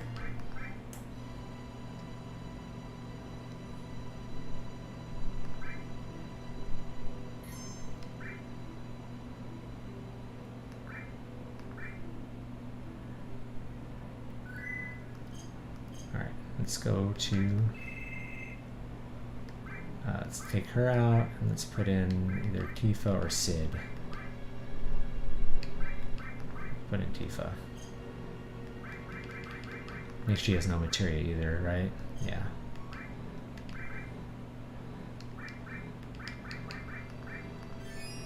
We don't have regular potions. She used the regular potions. Yeah. So those are cheaper. Kind of like the music here.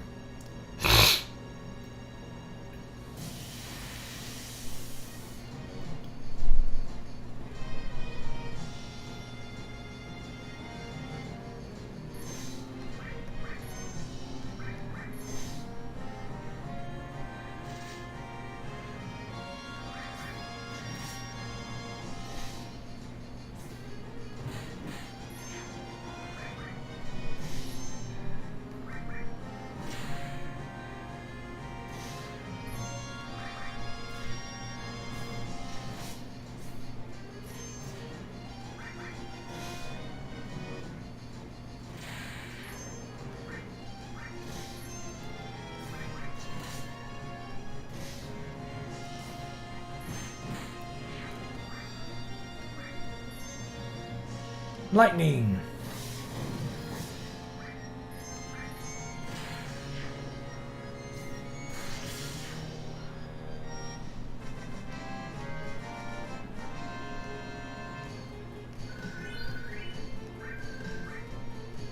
These they give you a lot of items, like as you're running through this gauntlet. Give you some like X potions and stuff, which is nice.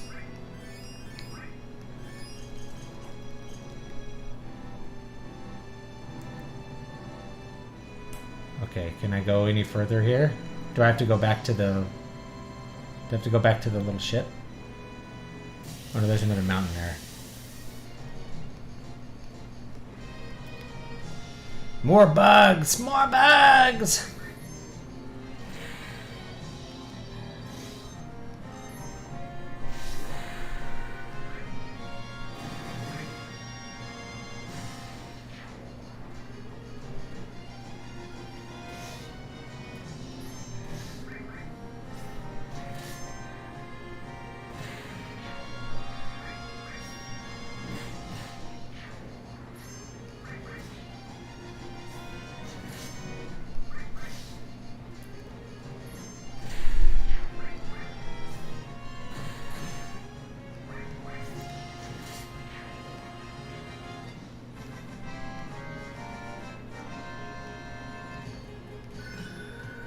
Death Gigas gained. Death Gigas. Wait, how do I get back up there? If I take a wrong turn somewhere, how do I get there?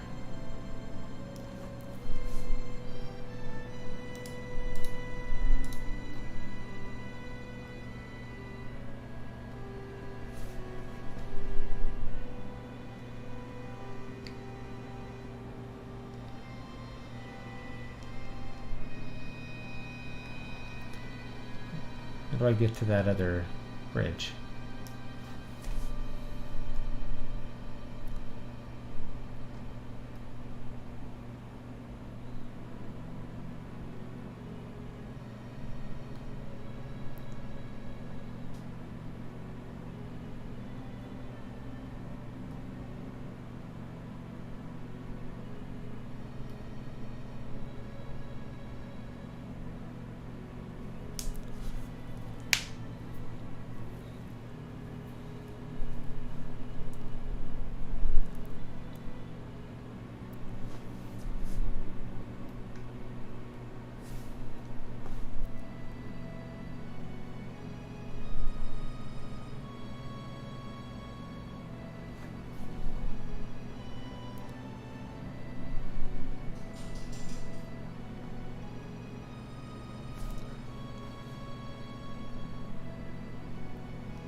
You have to go around this way.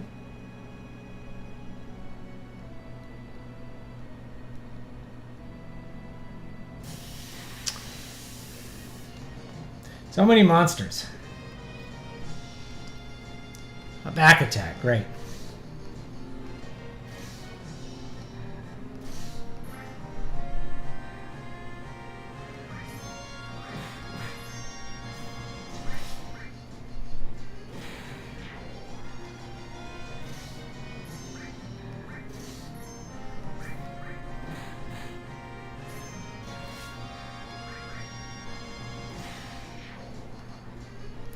At least Vincent's still hitting hard.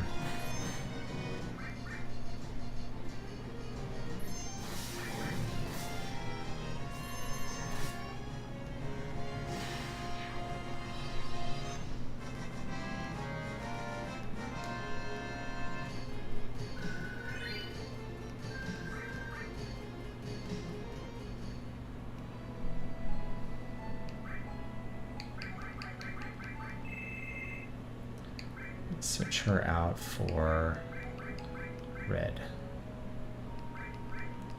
Actually, no, he's pretty good right now. Alright. My potion. Oops.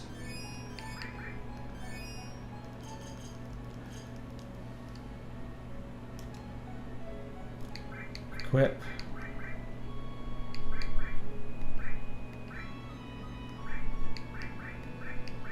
There we go, Seraph Cone, that's pretty good. Here we go.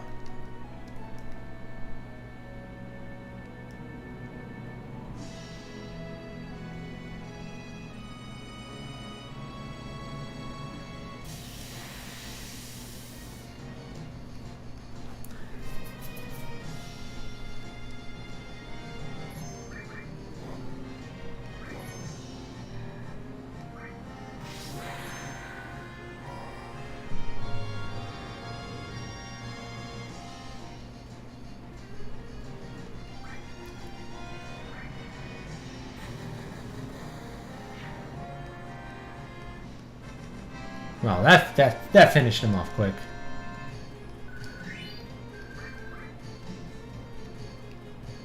Like, I think this is by design. Like, these creatures will give you tons and tons of items as you work your way up to Wu Tai, so that by the time you get there, you have enough like powerful items to heal your way through the boss.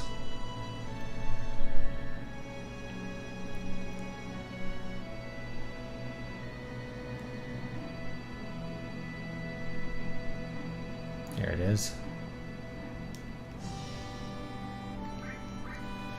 We're not going to override our previous save. In case we can't beat the boss, we'll have to go back.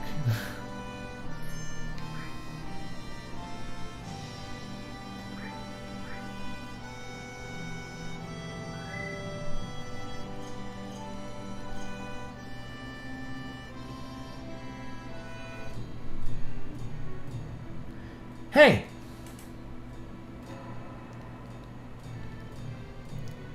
Life is just like the flowing of a river. It flows from the large ocean of life and eventually it returns back to it. Wu Tai is a historical place. There are some very unusual things here you should see. Yeah, how about I go catch Yuffie real quick? Where did she go? There's a turtle on this building.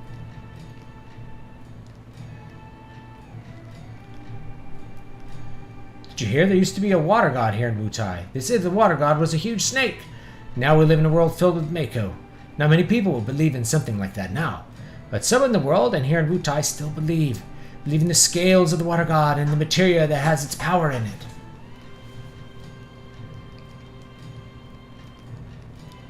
Hey, welcome. You on a trip? Well, just relax and make yourself at home. Nowadays, thanks to tourism, Wu Tai is able to get by. That's what these guys have to say. Hey, you, how did you get here? Never mind that. I guess it's fate that brought us together. Get ready to die.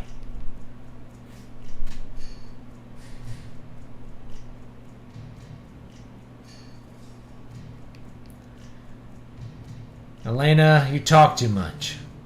What? What are we doing way out here in the middle of nowhere? taking our vacation and resting up from our work. Now our vacation is ruined. But even the booze tastes bad now. Sorry.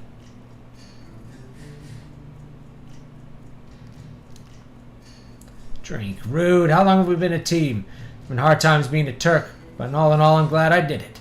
I even got to meet a bunch of wig nuts like you. To the Turks. To Reno. Cheers. I guess we don't have to fight them again.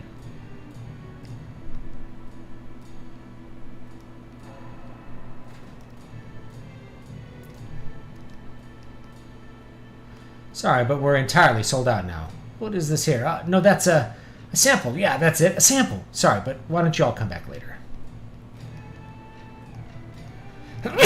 Sorry.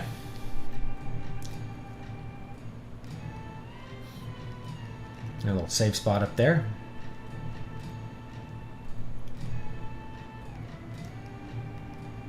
All right, I know. On the side of the mountain right there in your face is the Chow. You can climb to the top, but since it's dangerous, I'd be mighty careful if I were you. Girl with Materia, no. There hasn't been anyone climbing to Chow for some time now. You know, I've noticed that there's pounding noise from time to time in this store.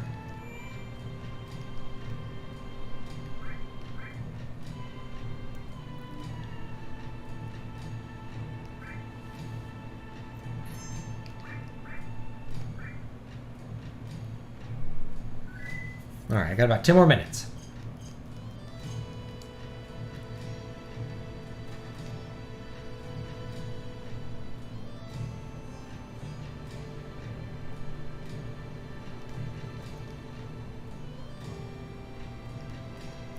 Wait, what's in here?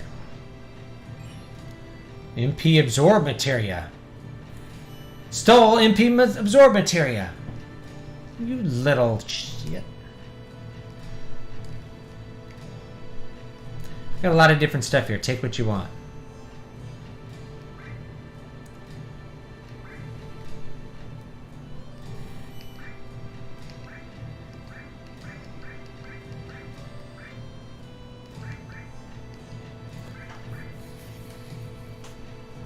Choco feather.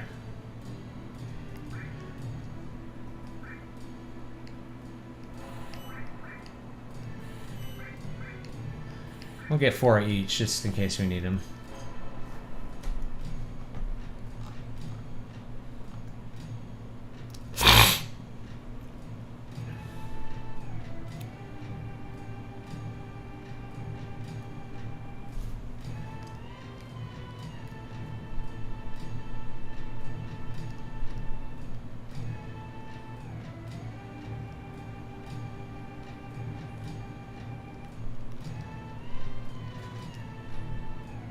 Oh, thank you, Sound Engraver. I appreciate that. Hope you're having a good weekend, too.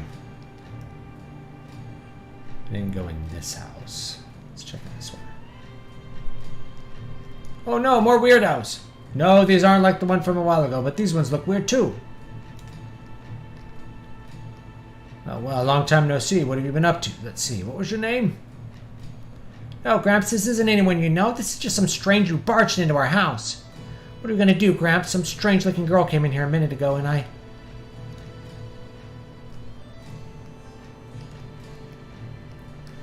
Alright.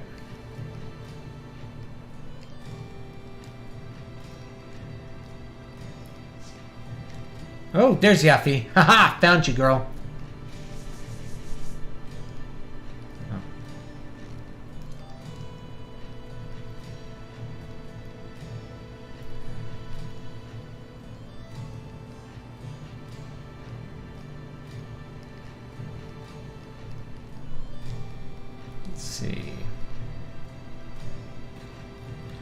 See what's in here. Oh, a bunch of kitties. Hello, kitties. Who needs a pet? You guys need some food. How do I feed the kitties? Look at all the cats. They are everywhere. Hello, cats. What do I do in this room full of cats? Can I take one? Maybe if I had Catchy. Let's see what's in here. Can I go in here? This is my house. Nobody gets in.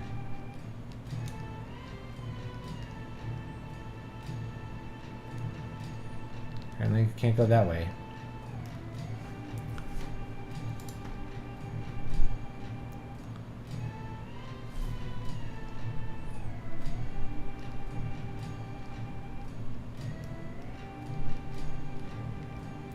Cats. Meow. Meow. Meow.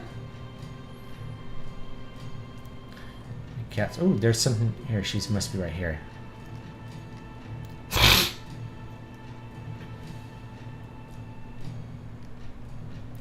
Get her out of here.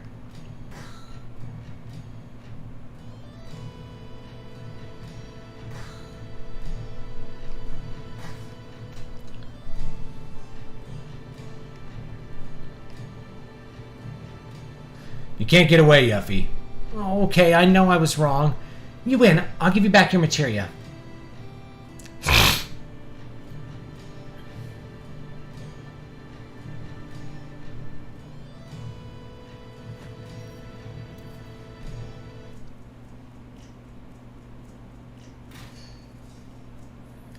So our reports were right. He is here on vacation.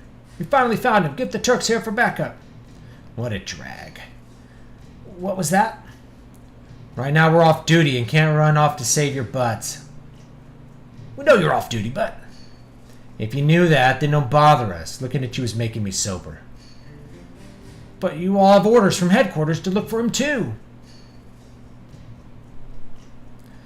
Alright, that's it.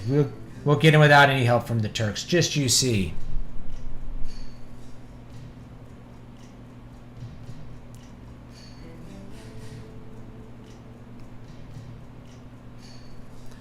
You know, do you think that was really such a good idea? I mean, this is the way a professional, a Turk would act. Elena, don't misunderstand. A pro isn't someone who sacrifices himself for his job. That's just a fool. Rude? Well, I don't buy that. Goodbye. Relax, she's not a child. Let her have her way now.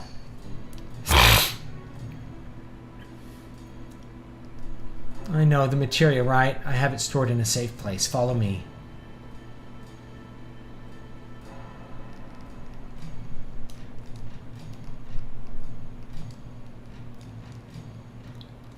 I think there was like a magic shuriken in here.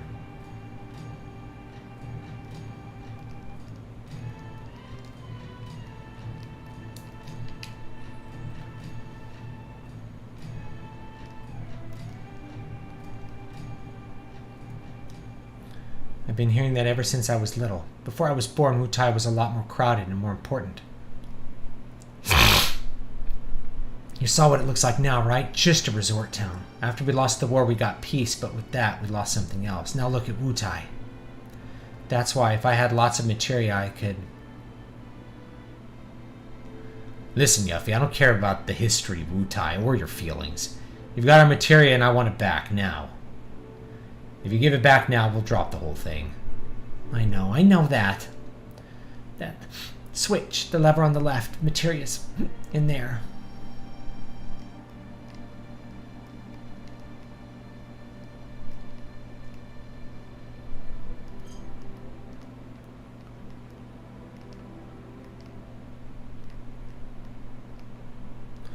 Flip the left lever. Haha, I never trust anyone that easily. The materia is mine. Tough. You want your materia? Then go find it yourself. Yeah, that's right. And when you're looking for the materia, remember you gotta steal it. Steal. Get it? See ya.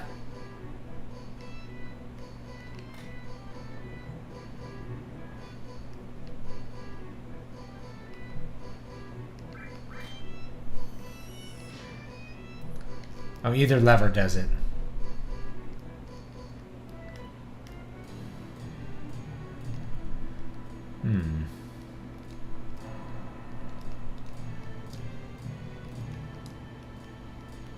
Little twerp. How do I get out of here?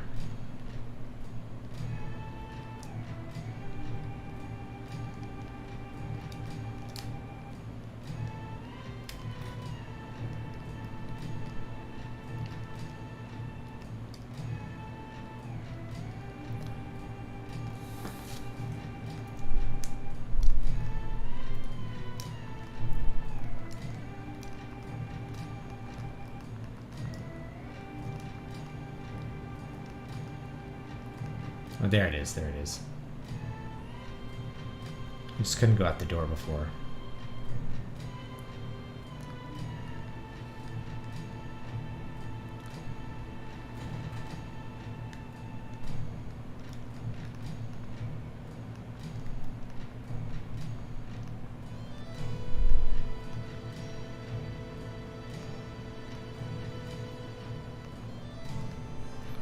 Well, if you find all the Turtles Paradise things, then it gives you like a prize or something. I don't think I've ever completed that though.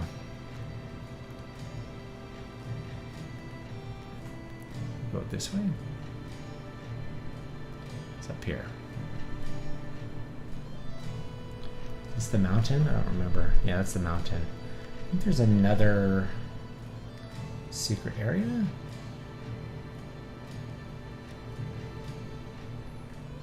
In here. Oh, already got this.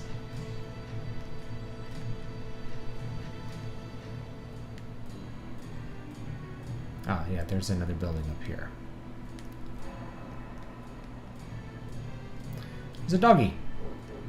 Woof woof.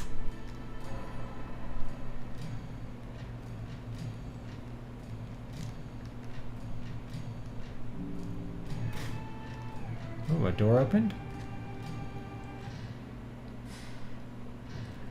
Let's go! I said let's go! Hey, what do you think? Oh, what are you doing, jerk? You! Oh ho! Ho-hee, ho-hee, ho-hee! Corneo? Ho-hee! I finally got a new chickie! 2 for 1, in fact. Ho-hee, ho-hee! 2? Hey, let go of me! You're gonna regret this! Ho-hee, ho-hee, ho-hee!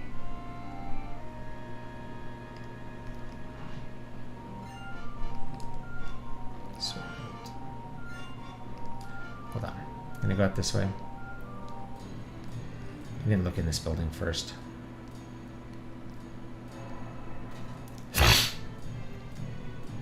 Stop and rest. I think I can go in here and rest.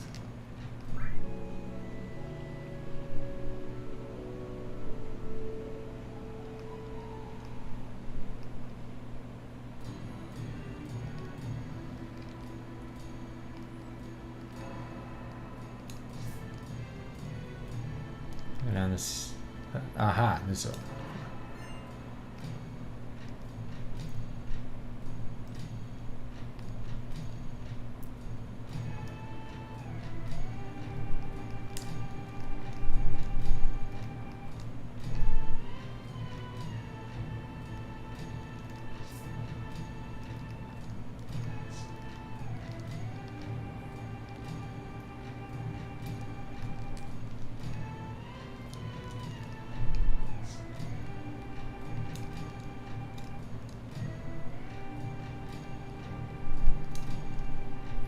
Talk to the Shinra guys. I think there are a few hidden rooms. That's what I remember. The little guide that I looked up for it said, yeah, there's a few hidden... Ah, here's one. Here's one. Right here. If I can walk up to it. It should open. There it goes. There we go. Another treasure chest. What does the hairpin do?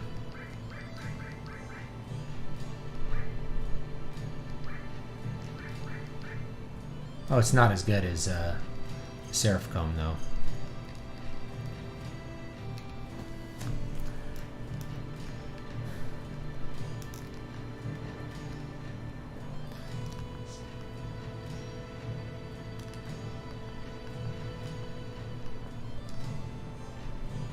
Just kind of block you off. Alright, I think that's all we need. Now let's go back and kill Corneo again.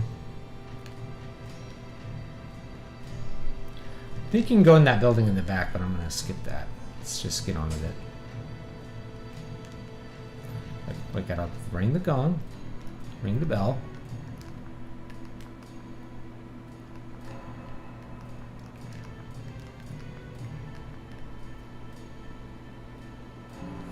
There we go. And then we can go through the door. Oops.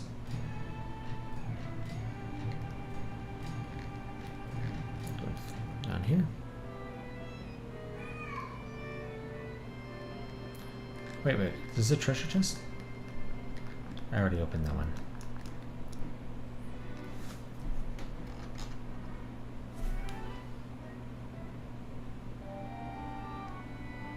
There he is! It's Corneo, don't let him get away! Attack!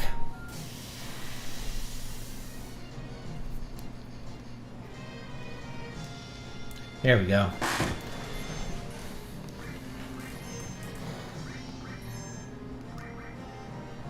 Grenade!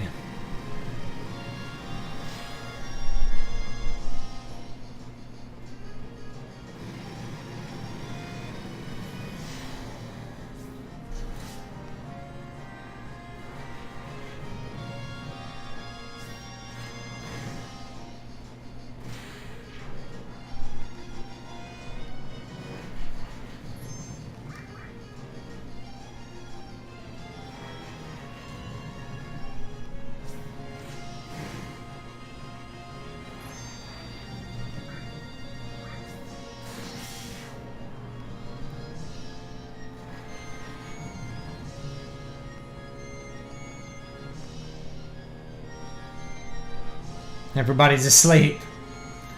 We're just asleep. We're just falling asleep.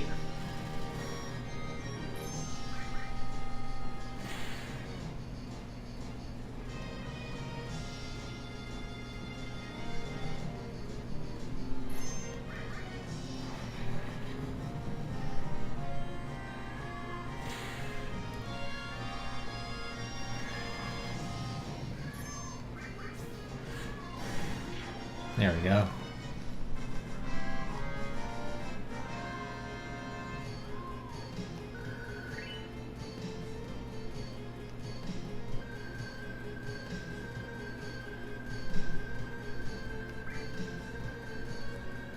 There's a lot of gil. Doesn't standard video phone technology such as Zoom offer all the upsides of metaverse without the creepy downsides like eye tracking? Short answer is no, because it's not quite the same. Like, so, you know, sitting in front of your computer is not the same as, you know, looking at a Blackboard Live where a person is actually near you. So, like, the short answer is no, it's not the same. Zoom, you can close your camera, you can be inattentive. You know, people... I mean, if you just have to spend time on a Zoom call to see how it's different from like a metaverse implementation of the technology. The people close their cameras, you know, you maybe can't hear somebody, you can't have an aside with somebody, you can't like whisper to them, but you can actually do that in the metaverse. You can have small conversations with people. It's much more like a physical space rather than a huge video call where people are having to spam on their keyboards to chat to each other, you know, secretly or things like that. That Corneo is good at escaping. You know, the eye contact thing is important because I can tell if you're attending as a teacher. Like if I'm teaching a class, I can tell what somebody's attending to. And somebody can, you know, you can have people break off physically into different groups and mix around just like in a real space. There's a lot of advantages to it. I mean, companies are definitely going to see the advantage. The thing is like, even if you think that there's no advantage, companies will see those advantages with the eye tracking and everything like that. They'll want their workers to be there to collaborate more effectively and for them to monitor who's actually doing what. The thing is, like, you could telecommute by sitting at your computer and playing World of Warcraft and then, like, spamming some basic email work later. And the employer doesn't know what you're actually doing. But if you're in the metaverse, it's difficult to play World of Warcraft while you're in the metaverse. You have to actually be collaborating with your other the other employees and things like that. So the main thing is employers are going to see the value of that more than employees are. Employees will be like, I'd be happy to sit in my desk and ignore a Zoom call and write my book. In fact, I do that, in like physical meetings too. I used to do things like that, but it's harder to do in the metaverse, which is why employers will like it. Let's go, Rude. We'll give them a taste of what the Turks can do. Sounded pretty good. If Elaine is in his hands, that's going to make things a little difficult. And, okay, Corneo took Yuffie from us. Without Yuffie, there's no way we'll get our materia back. Don't misunderstand. We have no intention of joining you, but for now, we'll agree not to bother each other. That's all. That's fine. We have absolutely no intention of cooperating with the Turks either. Now, just what direction did Corneo run off to? Nice attitude. Here's a clue. It's the place that stands out the most. I'm going to guess that's the pagoda. Or maybe the statue.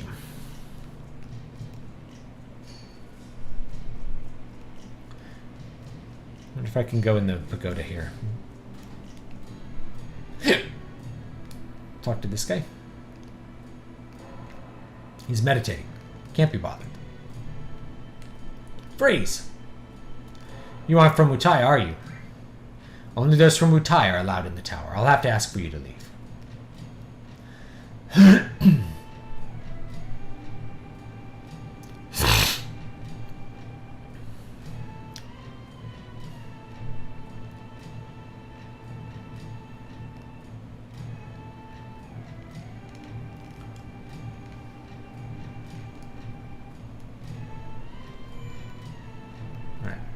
I think it's about time for me to save the game. And then we will say goodbye for now, and I will work on other stuff. Thank you for joining me for this live stream. I really appreciate it. Everybody hanging out and having to chat about this and that. You have any plans regarding when to scan that public domain book you were talking about? Oh, yeah, for that project. I don't know. I've got a lot on my plate right now, so I'm going to first see how quickly I could possibly scan it and how much time that would take. Because if I could do it really efficiently, like with Adobe Scan or something, then that'll make it way easier for a little tutorial on how to do that.